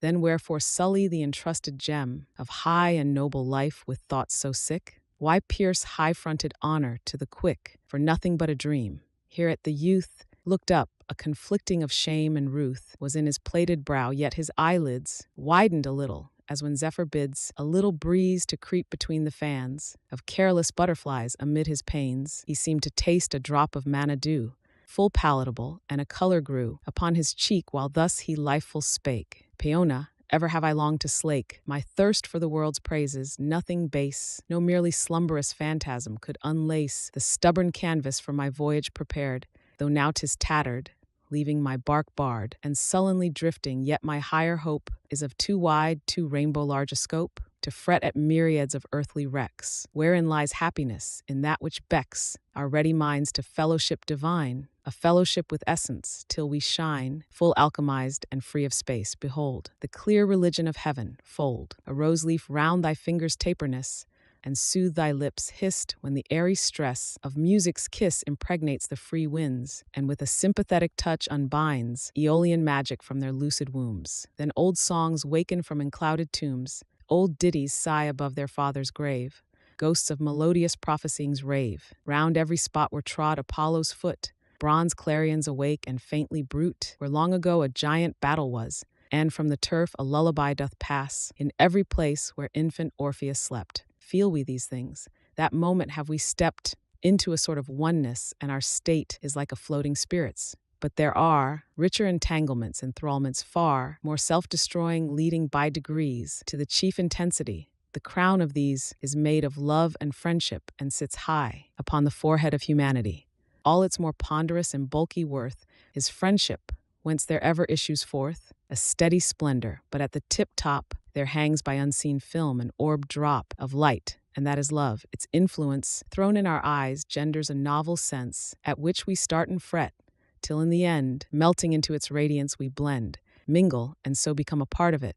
Nor with aught else can our souls interknit so wingedly. When we combine therewith, life's self is nourished by its proper pith, and we are nurtured like a pelican brood. Aye, so delicious is the unsating food, that men, who might have towered in the van of all the congregated world to fan and winnow from the coming step of time, all chaff of custom, wipe away all slime, left by men slugs and human serpentry, have been content to let occasion die, whilst they did sleep in love's Elysium. And truly I would rather be struck dumb than speak against this ardent listlessness. For I have ever thought that it might bless the world with benefits unknowingly, as does the nightingale, upperched high and cloistered among cool and bunched leaves. She sings but to her love, nor ear conceives how tiptoe night holds back her dark gray hood. Just so may love, although 'tis understood, the mere commingling of passionate breath, produce more than our searching witnesseth. What I know not, but who of men can tell, that flowers would bloom, or that green fruit would swell, to melting pulp that fish would have bright mail, the earth its dower of river, wood, and vale, the meadows runnels, pebble stones, the seed its harvest, or the lute its tones, tones ravishment, or ravishment its sweet, if human souls did never kiss and greet. Now, if this earthly love has power to make men's being mortal immortal, to shake ambition from their memories and brim their measure of content, what merest whim seems all this poor endeavor after fame, to one who keeps within his steadfast aim a love immortal and immortal too. Look not so weldered, for these things are true, and never can be born of atomies, that buzz about our slumbers like brain flies, leaving us fancy sick. No, I'm sure my restless spirit never could endure to brood so long upon one luxury, unless it did, though fearfully espy, a hope beyond the shadow of a dream. My sayings will the less obscured seem, when I have told thee how my waking sight has made me scruple whether that same night was passed in dreaming. Hearken, sweet Peona. Beyond the matron temple of Latona, which we should see, but for these darkening boughs, lies a deep hollow from whose ragged brows bushes and trees do lean all round athwart, and meet so nearly that with wings outwrought and spreaded tail a vulture could not glide past them, but he must brush on every side. Some mouldered steps lead into this cool cell, far as the slabbed margin of a well, whose patient level peeps its crystal eye, right upward through the bushes to the sky. Oft have I brought thee flowers, on their stalks set like vestal primroses, but dark velvet edges them round, and they have golden pits. 'Twas there I got them, from the gaps and slits in a mossy stone that sometimes was my seat, when all above was faint with midday heat. And there in strife, no burning thoughts to heed, I'd bubble up the water through a reed. So reaching back to boyhood, make me ships of molted feathers, touchwood, alder chips, with leaves stuck in them, and the Neptune be of their petty ocean oftener heavily, when lovelorn hours had left me less a child. I sat contemplating the figures wild of o'erhead clouds, melting the mirror through. Upon a day, while thus I watched, by flew a cloudy Cupid with his bow and quiver, so plainly charactered, no breeze would shiver. The happy chance, so happy I was fain to follow it upon the open plain, and therefore was just going, when behold, a wonder fair as any I have told, the same bright face I tasted in my sleep, smiling in the clear well, my heart did leap. Through the cool depth, it moved as if to flee. I started up when lo refreshfully, there came upon my face in plenteous showers, dewdrops and dewy buds and leaves and flowers, wrapping all objects from my smothered sight, bathing my spirit in a new delight. Aye, such a breathless honey feel of bliss alone preserved me from the drear abyss of death, for the fair form had gone again. Pleasure is oft a visitant, but pain clings cruelly to us like the gnawing sloth on the deer's tender haunches, late and loth, 'tis scarred away by slow returning pleasure.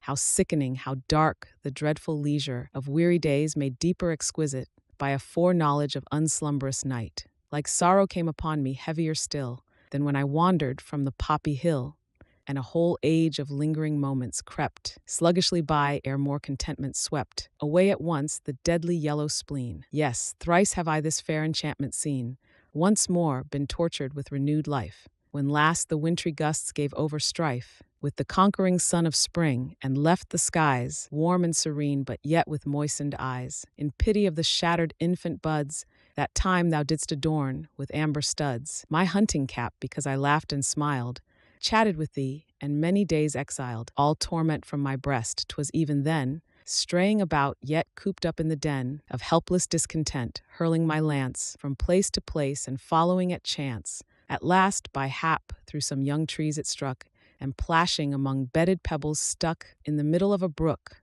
whose silver ramble down 20 little falls through reeds and bramble. Tracing along, it brought me to a cave, whence it ran brightly forth, and white did lave the nether sides of mossy stones and rock, 'mong which it gurgled blithe adieus to mock its own sweet grief at parting. Overhead hung a lush scene of drooping weeds, and spread thick as to curtain up some wood nymph's home. Ah, impus mortal, whither do I roam?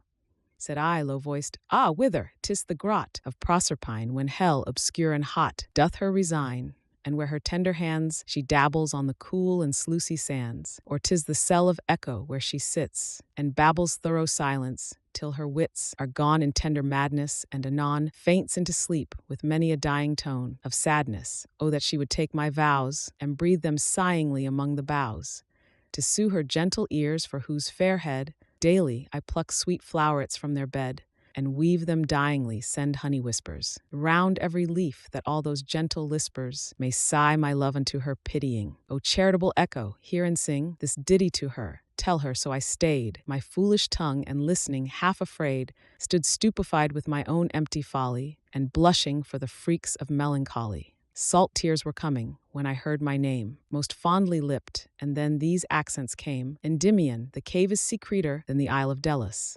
Echo hence shall stir. No sighs, but sigh-warm kisses, or light noise of thy combing hand, the while it travelling cloys, and trembles through my labyrinthine hair. At that oppressed I hurried in. Ah, where are those swift moments?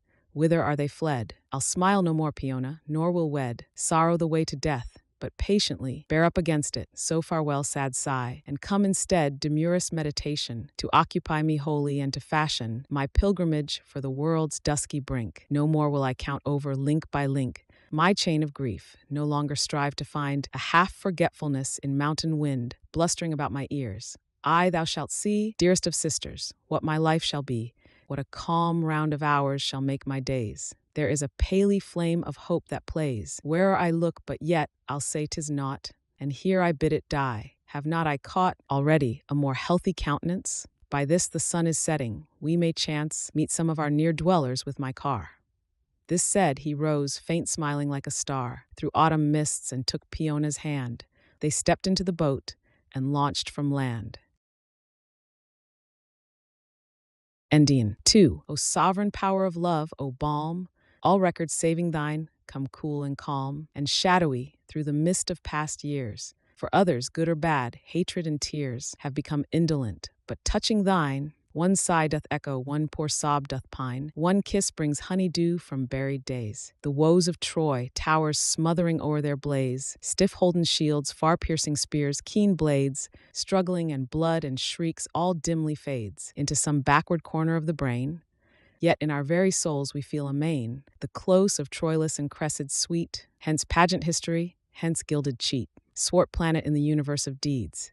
Wide sea that one continuous murmur breeds along the pebbled shore of memory. Many old rotten-timbered boats there be, upon thy vaporous bosom magnified to goodly vessels, many a sail of pride, and golden-keeled is left unlaunched and dry. But wherefore this? What care though owl did fly about the great Athenian admiral's mast? What care though striding Alexander passed the Indus with his Macedonian numbers? Though old Ulysses tortured from his slumbers the glutted Cyclops, what care, Juliet leaning amid her window flowers, sighing, weaning tenderly her fancy from its maiden snow, doth more avail than these, the silver flow of heroes' tears, the swoon of Imogen, fair Pastorella in the bandit's den, are things to brood on with more ardency than the death day of empires. Fearfully must such conviction come upon his head, who thus far discontent has dared to tread without one muse's smile or kind behest, the path of love and poesy but rest in chafing restlessness is yet more drear than to be crushed in striving to uprear love's standard on the battlements of song. So once more days and nights aid me along, like legion soldiers. Brain-sick shepherd prince, what promise hast thou faithful guarded since the day of sacrifice? Or have new sorrows come with the constant dawn upon thy morrows? Alas, 'tis his old grief, for many days has he been wandering in uncertain ways, through wilderness and woods of mossed oaks, counting his woe-worn minutes by the strokes of the lone woodcutter, and listening still, hour after hour, to each lush-leaved rill. Now he is sitting by a shady spring, and elbow-deep with feverous fingering, stems the upbursting cold a wild rose-tree, pavilions him in bloom, and he doth see a bud which snares his fancy. Lo, but now he plucks it, dips its stalk in the water. How? It swells, it buds, it flowers beneath his sight, and in the middle there is softly picked a golden butterfly, upon whose wings there must be surely charactered strange things, for with wide eye he wonders and smiles oft. Lightly this little herald flew aloft, followed by glad Endymion's clasped hands. Onward it flies, from languor sullen bands, his limbs are loosed and eager on he hies, dazzled to trace it in the sunny skies. It seemed he flew, the way so easy was, and like a newborn spirit did he pass, through the green evening quiet in the sun, o'er many a heath, through many a woodland dun, through buried paths where sleepy twilight dreams the summertime away. One track unseems, a wooded cleft, and far away the blue of ocean fades upon him. Then new he sinks adown a solitary glen where there was never sound of mortal men, saving perhaps some snow-light cadences, melting to silence when upon the breeze some holy bark let forth an anthem sweet to cheer itself to Delphi. Still his feet went swift beneath the merry-winged guide until it reached a splashing fountain's side, that, near a cavern's mouth, forever poured unto the temperate air. Then high it soared, and downward suddenly began to dip, as if, athirst with so much toil, to'd sip the crystal spout head. So it did with touch, most delicate, as though afraid to smutch, even with mealy gold, the waters clear. But at that very touch to disappear, so fairy quick was strange, bewildered, Endymion sought around and shook each bed of covert flowers in vain. And then he flung himself along the grass. What gentle tongue, what whisperer disturbed his gloomy rest?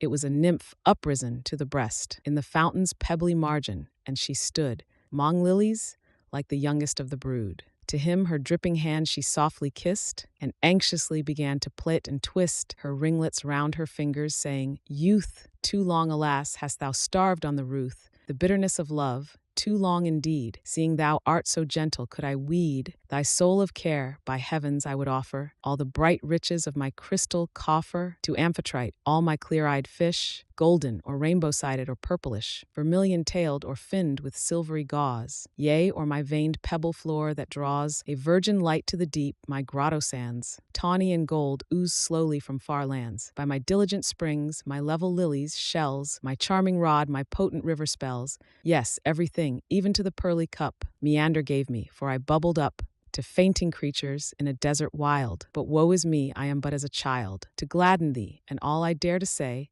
is that I pity thee, that on this day I've been thy guide, that thou must wander far, in other regions, past the scanty bar, to mortal steps, before thou canst be ta'en, from every wasting sigh, from every pain, into the gentle bosom of thy love. Why it is thus, one knows in heaven above, but a poor naiad I guess not. Farewell, I have a ditty for my hollow cell."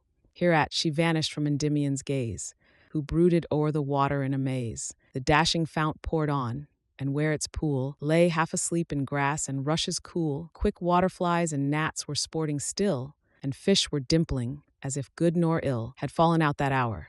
The wanderer, holding his forehead to keep off the burr of smothering fancies, patiently sat down, and while beneath the evening's sleepy frown glowworms began to trim their starry lamps, thus breathed he to himself, "Whoso encamps to take a fancied city of delight, oh, what a wretch is he! And when 'tis his, after long toil and travelling, to miss the kernel of his hopes, how more than vile!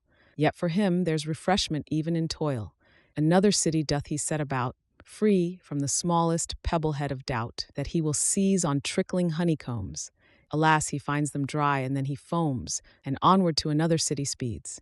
But this is human life, the war, the deeds, the disappointment, the anxiety, imagination struggles, far and nigh, all human. bearing in themselves this good, that they are still the air, the subtle food, to make us feel existence and to show how quiet death is, where soil is men grow, whether to weeds or flowers, but for me, there is no depth to strike in. I can see not earthly worth my compassing, so stand upon a misty, jutting head of land, alone, no, and by the Orphean lute, when mad Eurydice is listening to I'd rather stand upon this misty peak, with not a thing to sigh for or to seek, but the soft shadow of my thrice-seen love, than be I care not what, O meekest dove of heaven, O Cynthia 10 times bright and fair, from thy blue throne now filling all the air, glance but one little beam of tempered light into my bosom, that the dreadful might and tyranny of love be somewhat scarred. Yet do not so, sweet queen, one torment sparred would give a pang to jealous misery, worse than the torment's self, but rather tie large wings upon my shoulders and point out my love's far dwelling. Though the playful root of Cupid's shun thee, too divine art thou, too keen in beauty for thy silver prow, not to have dipped in love's most gentle stream. O be propitious, nor severely deem my madness impious, for by all the stars that tend thy bidding, I do think the bars that kept my spirit in are burst, that I am sailing with thee through the dizzy sky. How beautiful thou art, the world how deep, how tremulous dazzlingly the wheels sweep around their axle. Then these gleaming reins, how lithe when this thy chariot attains its airy goal, haply some bower veils, those twilight eyes, those eyes my spirit fails. Dear goddess, help, or the wide gaping air will gulp me, help. At this, with maddened stare, and lifted hands and trembling lips he stood, like old Deucalion mountained o'er the flood, or blind Orion hungry for the morn. And, but from the deep cavern there was born a voice he had been froze to senseless stone. Nor sigh of his, nor plaint, nor passion moan had more been heard. Thus swelled it forth. Descend, young mountaineer, descend where alleys bend, into the sparry hollows of the world. Oft hast thou seen bolts of the thunder hurled, as from thy threshold day by day has been a little lower than the chilly sheen of icy pinnacles, and dipped thine arms into the deadening ether that still charms, their marble being now as deep profound as those are high. Descend, he ne'er is crowned with immortality who fears to follow where airy voices lead, so through the hollow, the silent mysteries of earth, descend. He heard but the last words, nor could contend one moment in reflection, for he fled into the fearful deep to hide his head from the clear moon, the trees, and coming madness. 'Twas far too strange and wonderful for sadness, sharpening by degrees his appetite to dive into the deepest, dark nor light, the region nor bright nor somber holy, but mingled up a gleaming melancholy, a dusky empire and its diadems, one faint eternal eventide of gems. Millions sparkled on a vein of gold, along whose track the prince quick footsteps told, with all its lines abrupt and angular, outshooting sometimes, like a meteor star, through a vast antry, then the metal woof, like Vulcan's rainbow, with some monstrous roof, curves hugely now far in the deep abyss. It seems an angry lightning, and doth hiss fancy into belief. Anon it leads through winding passages where sameness breeds, vexing conceptions of some sudden change, whether to silver grots or giant range of sapphire columns or fantastic bridge, athwart a flood of crystal. On a ridge, now fareth he that o'er the vast beneath towers like an ocean cliff, and whence he seeth 100 waterfalls whose voices come, but as the murmuring surge, chilly and numb, his bosom grew when first he far away descried an orbed diamond set to fray old darkness from his throne. 'Twas like the sun, uprisen o'er chaos, and with such a stun came the amazement that absorbed in it he saw not fiercer wonders, past the wit of any spirit to tell, but one of those who, when this planet's sphering time doth close, will be its high remembrancers. Who they? The mighty ones who have made eternal day for Greece and England. While astonishment with deep-drawn sighs was quieting, he went into a marble gallery, passing through a mimic temple so complete and true, in sacred custom that he well-nigh feared to search it inwards, whence far off appeared, through a long pillared vista, a fair shrine, and just beyond, on light tiptoe divine, a quivered Dian. Stepping awfully, the youth approached, oft turning his veiled eye down sidelong aisles and into niches old. And when, more near against the marble cold, he had touched his forehead, he began to thread all courts and passages where silence dead, roused by his whispering footsteps, murmured faint, and long he traversed to and fro to acquaint himself with every mystery and awe, till, weary, he sat down before the maw of a wide outlet, fathomless and dim, to wild uncertainty and shadows grim. There, when new wonders ceased to float before, and thoughts of self came on, how crude and sore the journey homeward to habitual self, a mad pursuing of the fog-born elf, whose flitting lantern, through rude nettle briar, cheats us into a swamp, into a fire, into the bosom of a hated thing. What misery most drowningly doth sing in lone Endymion's ear, now he has caught the goal of consciousness? Ah, 'tis the thought, the deadly feel of solitude, for lo, he cannot see the heavens, nor the flow of rivers, nor hill flowers running wild, in pink and purple checker, nor uppilled the cloudy racks slow journeying in the west, like herded elephants, nor felt nor pressed cool grass, nor tasted the fresh slumberous air. But far from such companionship to wear, an unknown time, surcharged with grief, away was now his lot, and must he patient stay, tracing fantastic figures with his spear? No, exclaimed he, why should I tarry here? No, loudly echoed times innumerable, at which he straightway started and 'gan tell his paces back into the temple's chief, warming and growing strong in the belief 300 of help, so that when again he caught her airy form, thus did he plain, moving more near the while. O haunter chaste of riversides and woods and heathy waste, where with thy silver bow and arrows keen art thou now forested, O woodland queen, what smoothest air thy smoother forehead woos? Where dost thou listen to the wide halloos of thy disparted nymphs? Through what dark tree glimmers thy crescent? Wheresoe'er it be, 'tis in the breath of heaven. Thou dost taste freedom as none can taste it, nor dost waste thy loveliness in dismal elements, but finding in our green earth sweet contents, there livest blissfully. Ah, if to thee it feels Elysian, how rich to me, an exiled mortal, sounds its pleasant name. Within my breast there lives a choking flame. Oh, let me cool it among the zephyr boughs. A homeward fever parches up my tongue. Oh, let me slake it at the running springs. Upon my car a noisy nothing rings. Oh, let me once more hear the linnet's note. Before mine eyes thick films and shadows float. Oh, let me anoint them with the heaven's light. Dost thou now lave thy feet and ankles white? Oh, think how sweet to me the freshening sluice. Dost thou now please thy thirst with berry juice? Oh, think how this dry palate would rejoice. If in soft slumber thou dost hear my voice, oh, think how I should love a bed of flowers. Young goddess, let me see my native bowers. Deliver me from this rapacious deep. Thus ending loudly as he would o'erleap his destiny, alert he stood, but when obstinate silence came heavily again, feeling about for its old couch of space, an airy cradle lowly bowed his face, desponding o'er the marble floor's cold thrill. But 'twas not long, for sweeter than the rill to its old channel or a swollen tide, to margin sallows where the leaves he spied, and flowers and wreaths and ready myrtle crowns, upheaping through the slab, refreshment drowns itself and strives its own delights to hide, nor in one spot alone the floral pride in a long whispering birth enchanted grew. Before his footsteps, as when heaved anew, old ocean rolls a lengthened wave to the shore, down whose green back the short-lived foam all hoar, bursts gradual with a wayward indolence, increasing still in heart and pleasant sense. Upon his fairy journey on he hastes, so anxious for the end, he scarcely wastes one moment with his hand among the sweets.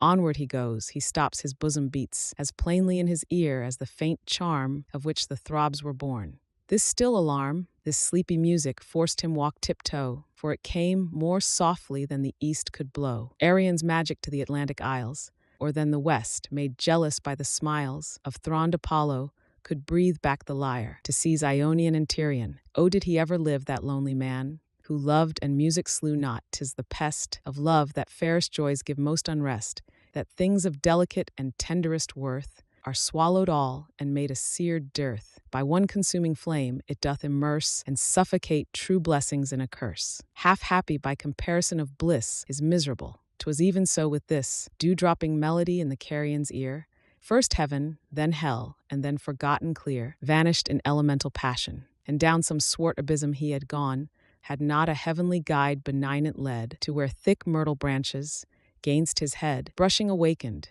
Then the sounds again went noiseless as a passing noontide rain, over a bower where little space he stood, for as the sunset peeps into a wood, so saw he panting light, and towards it went through winding alleys, and lo wonderment! Upon soft verdure saw, one here, one there, Cupids a-slumbering on their pinions fair.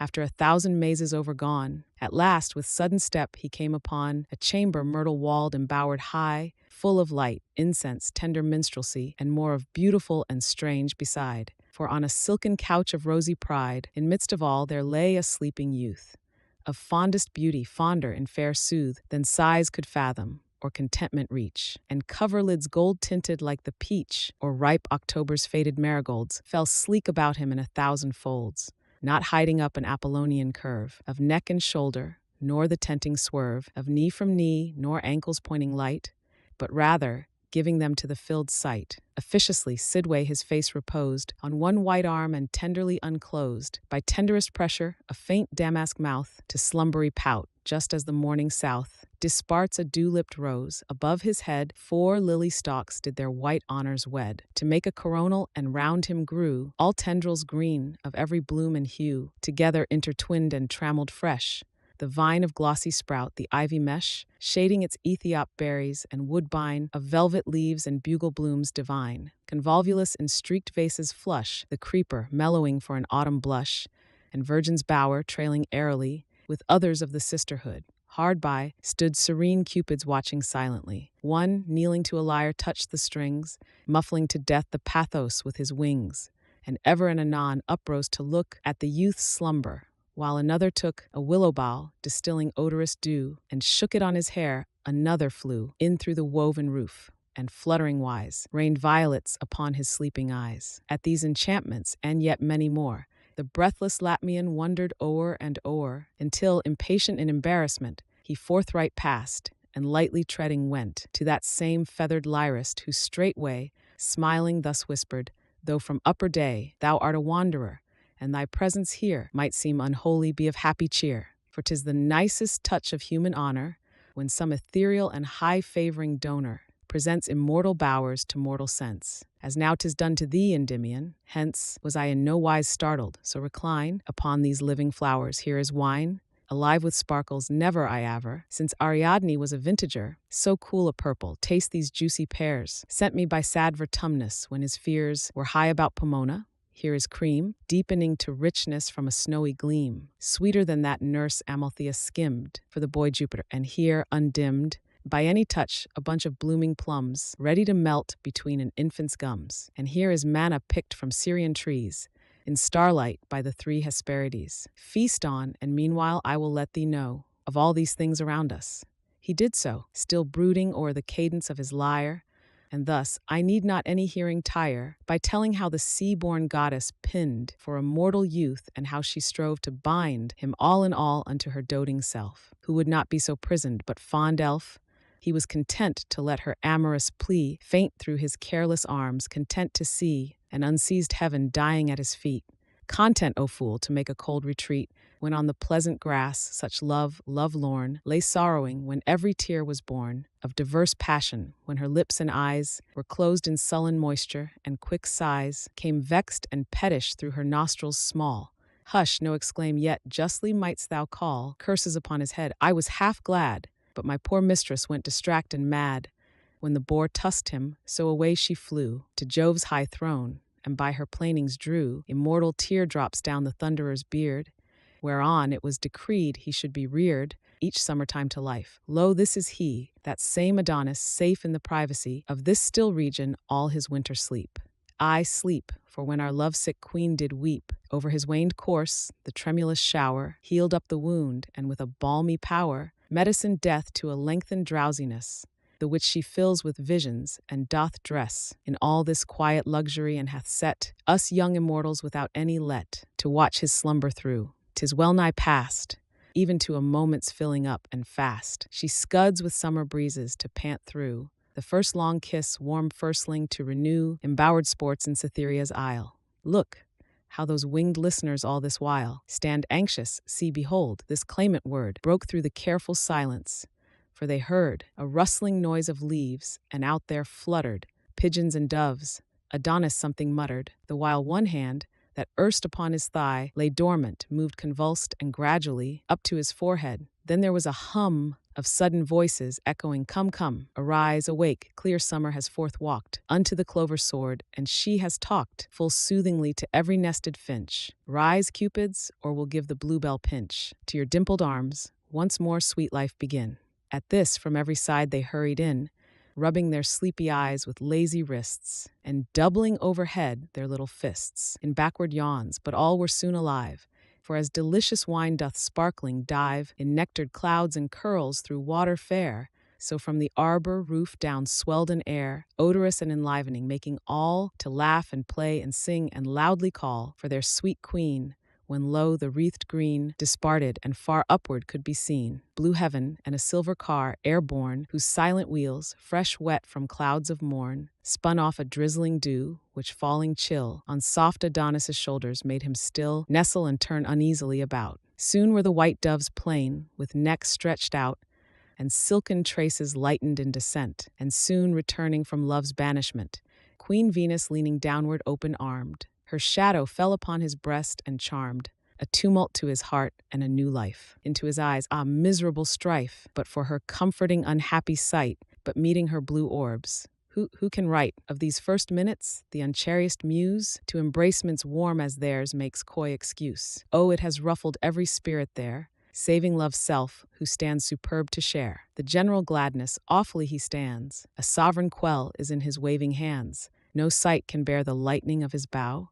His quiver is mysterious, none can know what themselves think of it. From forth his eyes there darts strange light of varied hues and dyes. A scowl is sometimes on his brow, but who look full upon it feel anon the blue of his fair eyes run liquid through their souls. Endymion feels it, and no more controls the burning prayer within him, so bent low, he had begun a plaining of his woe. But Venus, bending forward, said, "My child, favor this gentle youth, his days are wild. With love he, but alas, too well I see, thou know'st the deepness of his misery. Ah, smile not so, my son, I tell thee true, that when through heavy hours I used to rue the endless sleep of this newborn Adon, this stranger I pitied, for upon a dreary morning once I fled away into the breezy clouds to weep and pray. For this my love, for vexing Mars had teased me even to tears. Thence, when a little eased, down looking, vacant, through a hazy wood, I saw this youth as he despairing stood, those same dark curls blown vagrant in the wind, those same full-fringed lids a constant blind. Over his sullen eyes I saw him throw himself on withered leaves, even as though death had come sudden. For no jot he moved, yet muttered wildly, I could hear he loved some fair immortal, and that his embrace had zoned her through the night. There is no trace of this in heaven. I have marked each cheek, and find it is the vainest thing to seek, and that of all things 'tis kept secretest. Endymion, one day thou wilt be blessed, so still obey the guiding hand that fends thee safely through these wonders, for sweet ends. 'Tis a concealment needful in extreme, and if I guessed not so, the sunny beam thou shouldst mount up to with me. Now adieu, here must we leave thee. At these words up flew the impatient doves, up rose the floating car, up went the hum celestial, high afar. The Latmians saw them minish into naught, and when all were clear vanished, still he caught a vivid lightning from that dreadful bough. When all was darkened with Etnian throe, the earth closed, gave a solitary moan, and left him once again in twilight lone. He did not rave, he did not stare aghast, for all those visions were o'ergone and past, and he in loneliness, he felt assured of happy times when all he had endured would seem a feather to the mighty prize. So with unusual gladness on he hies through caves and palaces of mottled ore, gold dome and crystal wall and turquoise floor, black polished porticos of awful shade, and at the last a diamond balustrade, leading afar past wild magnificence, spiral through ruggedest loopholes, and thence, stretching across a void, then guiding o'er enormous chasms where all foam and roar, streams subterranean tease their granite beds, then heightened just above the silvery heads of 1,000 fountains, so that he could dash the waters with his spear, but at the splash, done heedlessly, those spouting columns rose, sudden a poplar's height, and 'gan to enclose his diamond path with fretwork, streaming round, alive and dazzling cool, and with a sound, haply like dolphin tumults when sweet shells welcome the float of Thetis. Long he dwells on this delight, for every minute's space the streams with changed magic interlace, sometimes like delicatest lattices, covered with crystal vines, then weeping trees, moving about as in a gentle wind, which in a wink, to watery gauze refined, poured into shapes of curtained canopies, spangled and rich with liquid broideries, of flowers, peacocks, swans, and naiads fair. Swifter than lightning went these wonders rare.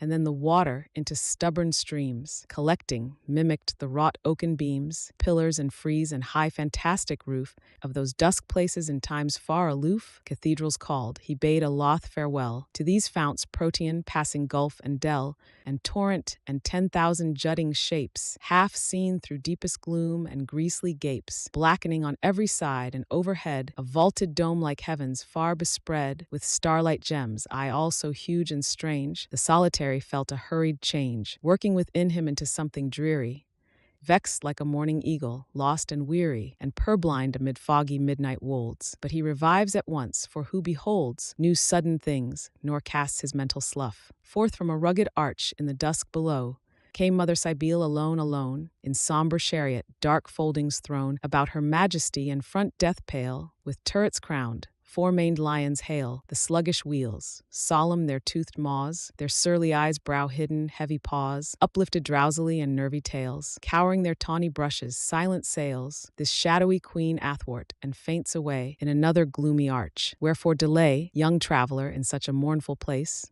Art thou wayworn, or canst not further trace the diamond path? And does it indeed end, abrupt in middle air, yet earthward bend thy forehead, and to Jupiter cloud born call ardently? He was indeed wayworn. Abrupt in middle air his way was lost. To cloud-born Jove he bowed, and there crossed towards him a large eagle, twixt whose wings, without one impious word, himself he flings, committed to the darkness and the gloom. Down, uncertain to what pleasant doom, swift as a fathoming plummet down he fell, through unknown things, till exhaled asphodel, and rose with spicy fannings interbreathed, came swelling forth where little caves were wreathed, so thick with leaves and mosses that they seemed large honeycombs of green, and freshly teemed with airs delicious. In the greenest nook the eagle landed him, and farewell took. It was a jasmine bower all bestrown with golden moss. His every sense had grown ethereal for pleasure. Bove his head flew a delight half graspable. His tread was Hesperian to his capable ears. Silence was music from the holy spheres. A dewy luxury was in his eyes. The little flowers felt his pleasant sighs, and stirred them faintly. Verdant cave and cell he wandered through, oft wondering at such swell of sudden exaltation. But alas, said he, will all this gush of feeling pass away in solitude, and must they wane like melodies upon a sandy plain, without an echo? Then shall I be left, so sad, so melancholy, so bereft. Yet still I feel immortal, O my love, my breath of life, where art thou, high above, dancing before the morning gates of heaven? Or keeping watch among those starry seven? Old Atlas' children? Art a maid of the waters, one of shell-winding Triton's bright-haired daughters? Or art impossible, a nymph of Dian's, weaving a coronal of tender scions? For very idleness, where thou art, methinks it now is at my will to start into thine arms, to scare Aurora's train, and snatch thee from the morning o'er the main, to scud like a wild bird, and take thee off from thy sea-foamy cradle, or to doff thy shepherd vest, and woo thee mid fresh leaves. No, too eagerly my soul deceives its powerless self. I know this cannot be. O let me then by some sweet dreaming flee to her entrancements, hither sleep a while, hither most gentle sleep and soothing foil, for some few hours the coming solitude.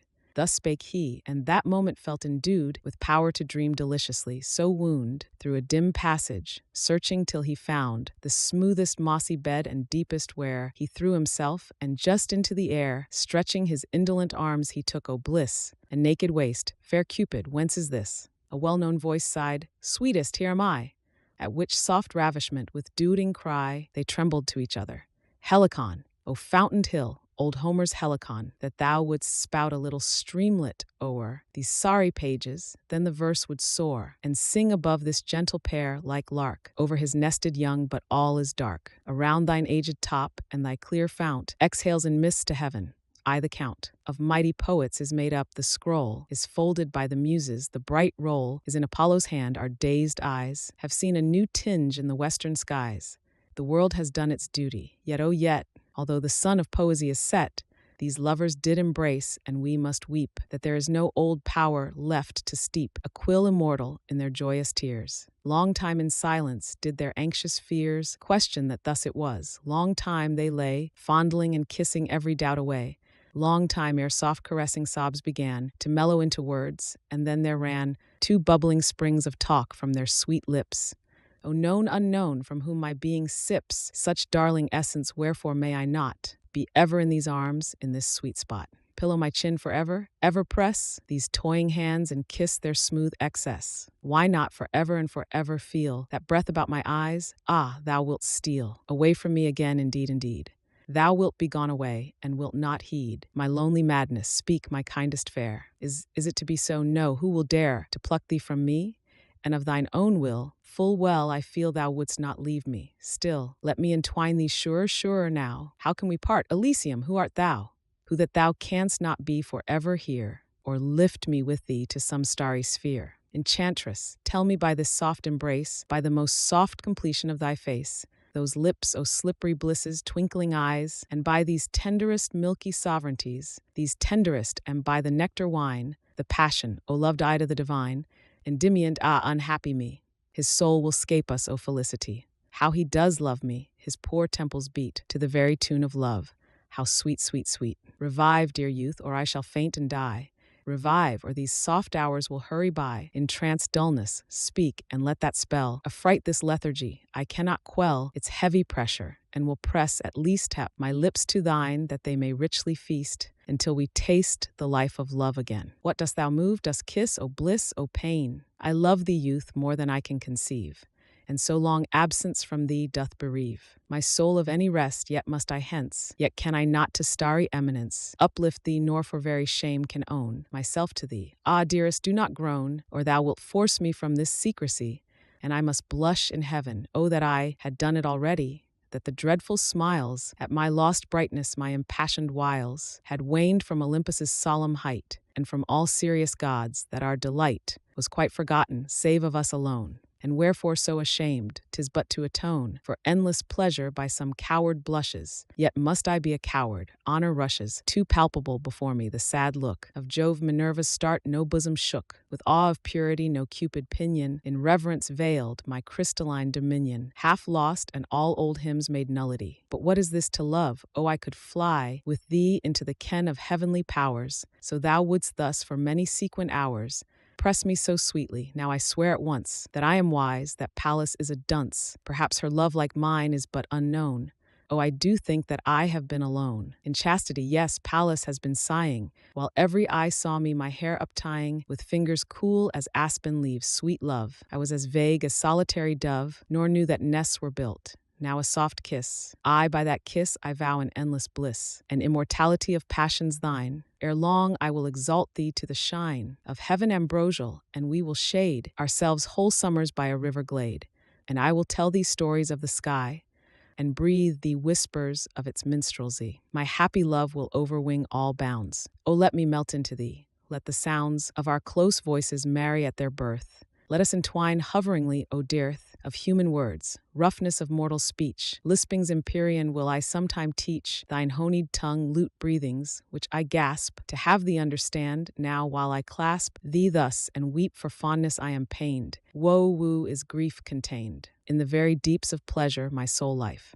Hear it with many sobs, her gentle strife. Melted into a languor, he returned, entranced vows and tears. Ye who have yearned with too much passion will here stay and pity, for the mere sake of truth, as 'tis a ditty, not of these days, but long ago 'twas told, by a cavern wind unto a forest old, and then the forest told it in a dream, to a sleeping lake, whose cool and level gleam a poet caught as he was journeying to Phoebus' shrine, and in it he did fling his weary limbs, bathing an hour's space, and after straight in that inspired place, he sang the story up into the air, giving it universal freedom. There has it been ever sounding for those ears, whose tips are glowing hot, the legend cheers. Yon sentinel stars, and he who listens to it must surely be self-doomed, or he will rue it.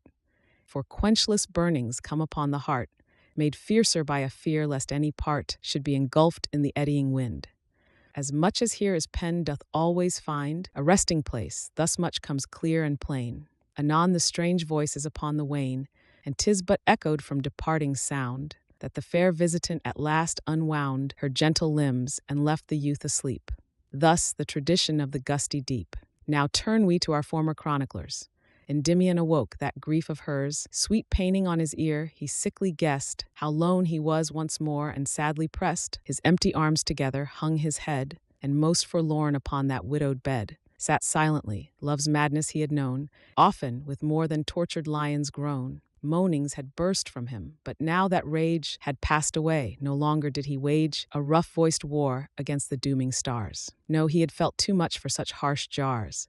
The lyre of his soul Aeolian tuned, forgot all violence and but communed with melancholy thought. Oh, he had swooned, drunken from pleasure's nipple, and his love henceforth was dove-like. Loth was he to move from the imprinted couch, and when he did, 'twas with slow, languid paces and face hid in muffling hands. So tempered, out he strayed, half seeing visions that might have dismayed Alecto's serpents, ravishments more keen than Hermes's pipe when anxious he did lean over eclipsing eyes, and at the last it was a sounding grotto, vaulted, vast, o'erstudded with 1,000,000 pearls, and crimson-mouthed shells with stubborn curls, of every shape and size, even to the bulk, in which whales arbor close to brood and sulk against an endless storm. Moreover, too, fish semblances of green and azure hue, ready to snort their streams in this cool wonder. Endymion sat down and 'gan to ponder on all his life, his youth up to the day, when mid acclaim and feasts and garlands gay, he stepped upon his shepherd throne, the look of his white palace in wild forest nook, and all the revels he had lorded there.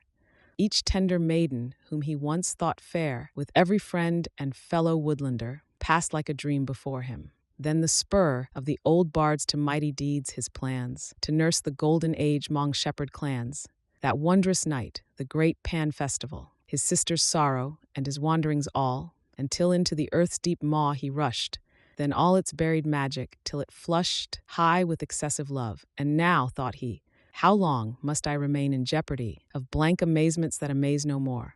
Now I have tasted her sweet soul to the core. All other depths are shallow. Essences, once spiritual, are like muddy lees, meant but to fertilize my earthly root, and make my branches lift a golden fruit into the bloom of heaven. Other light, though it be quick and sharp enough to blight the Olympian eagle's vision, is dark, dark as the parentage of chaos. Hark, my silent thoughts are echoing from these shells, or they are but the ghosts, the dying swells of noises far away? Hereupon he kept an anxious ear. The humming tone came louder, and behold, there as he lay, on either side outgushed with misty spray a copious spring, and both together dashed, swift, mad, fantastic round the rocks, and lashed among the conchs and shells of the lofty grot, leaving a trickling dew. At last they shot down from the ceiling's height, pouring a noise as of some breathless racers whose hopes poise upon the last few steps, and with spent force along the ground they took a winding course. Endymion followed, for it seemed that one ever pursued the other strove to shun, followed their languid mazes, till well nigh he had left thinking of the mystery, and was now wrapped in tender hoverings over the vanished bliss. Ah, what is it sings his dream away? What melodies are these? They sound as through the whispering of trees, not native in such barren vaults. Give ear, O Arethusa, peerless nymph, why fear such tenderness as mine? Great Dian, why didst thou hear her prayer? Oh, that I were rippling round her dainty fairness now, circling about her waist, and striving how to entice her to a dive, then stealing in between her luscious lips and eyelids thin. Oh, that her shining hair was in the sun, and I distilling from it thence to run in amorous rillets down her shrinking form, to linger on her lily shoulders warm, between her kissing breasts, and every charm touch raptured, see how painfully I flow. Fair maid, be pitiful to my great woe. Stay thy weary course, and let me lead a happy wooer to the flowery mead, where all that beauty snared me. Cruel God, desist, or my offended mistress's nod will stagnate all thy fountains. Tease me not with siren words. Ah, have I really got such power to madden thee? And is it true? Away, away, or I shall dearly rue my very thoughts. In mercy then away. Kindest Alpheus, for should I obey my own dear will, 'twould be a deadly bane. O Oread queen, would that thou hadst a pain like this of mine, then would I fearless turn, and be a criminalas. I burn, I shudder, gentle river, get thee hence. Alpheus, thou enchanter, every sense of mine was once made perfect in these woods. Fresh breezes, bowery lawns, and innocent floods, ripe fruits and lonely couch contentment gave. But ever since I heedlessly did lave, in thy deceitful stream a panting glow grew strong within me. Wherefore serve me so, and call it love? Alas, 'twas cruelty. Not once more did I close my happy eyes amid the thrush's song. Away, avaunt! Oh, 'twas a cruel thing. Now thou dost taunt so softly, Arethusa, that I think, if thou wast playing on my shady brink, thou wouldst bathe once again. Innocent maid, stifle thine heart no more, nor be afraid of angry powers. There are deities will shade us with their wings, those fitful sighs. 'Tis almost death to hear, oh let me pour a dewy balm upon them. Fear no more, sweet Arethusa, Dian's self must feel sometimes these very pangs, dear maiden, steal, blushing into my soul, and let us fly these dreary caverns for the open sky. I will delight thee all my winding course, from the green sea up to my hidden source, about Arcadian forests, and will show the channels where my coolest waters flow, through mossy rocks where, mid exuberant green, I roam in pleasant darkness more unseen than Saturn in his exile, where I brim round flowery islands and take thence a skim of mealy sweets which myriads of bees buzz from their honeyed wings. And thou shouldest please thyself to choose the richest, where we might be incense pillowed every summer night. Doff all sad fears, thou white deliciousness, and let us be thus comforted, unless thou couldst rejoice to see my hopeless stream hurry distracted from soul's temperate beam, and pour to death along some hungry sands. What can I do, Alpheus? Dian stands, severe before me, persecuting fate. Unhappy Arethusa, thou wast late, a huntress free in, at this sudden fell, those two sad streams adown a fearful dell. The Latmian listened, but he heard no more, save echo, faint repeating o'er and o'er, the name of Arethusa. On the verge of that dark gulf he wept, and said, I urge thee, gentle goddess of my pilgrimage, by our eternal hopes to soothe, to assuage, if thou art powerful, these lovers' pains, and make them happy in some happy plains. He turned, there was a whelming sound, he stepped, there was a cooler light, and so he kept towards it by a sandy path, and lo, more suddenly than doth a moment go, the visions of the earth were gone and fled. He saw the giant sea above his head,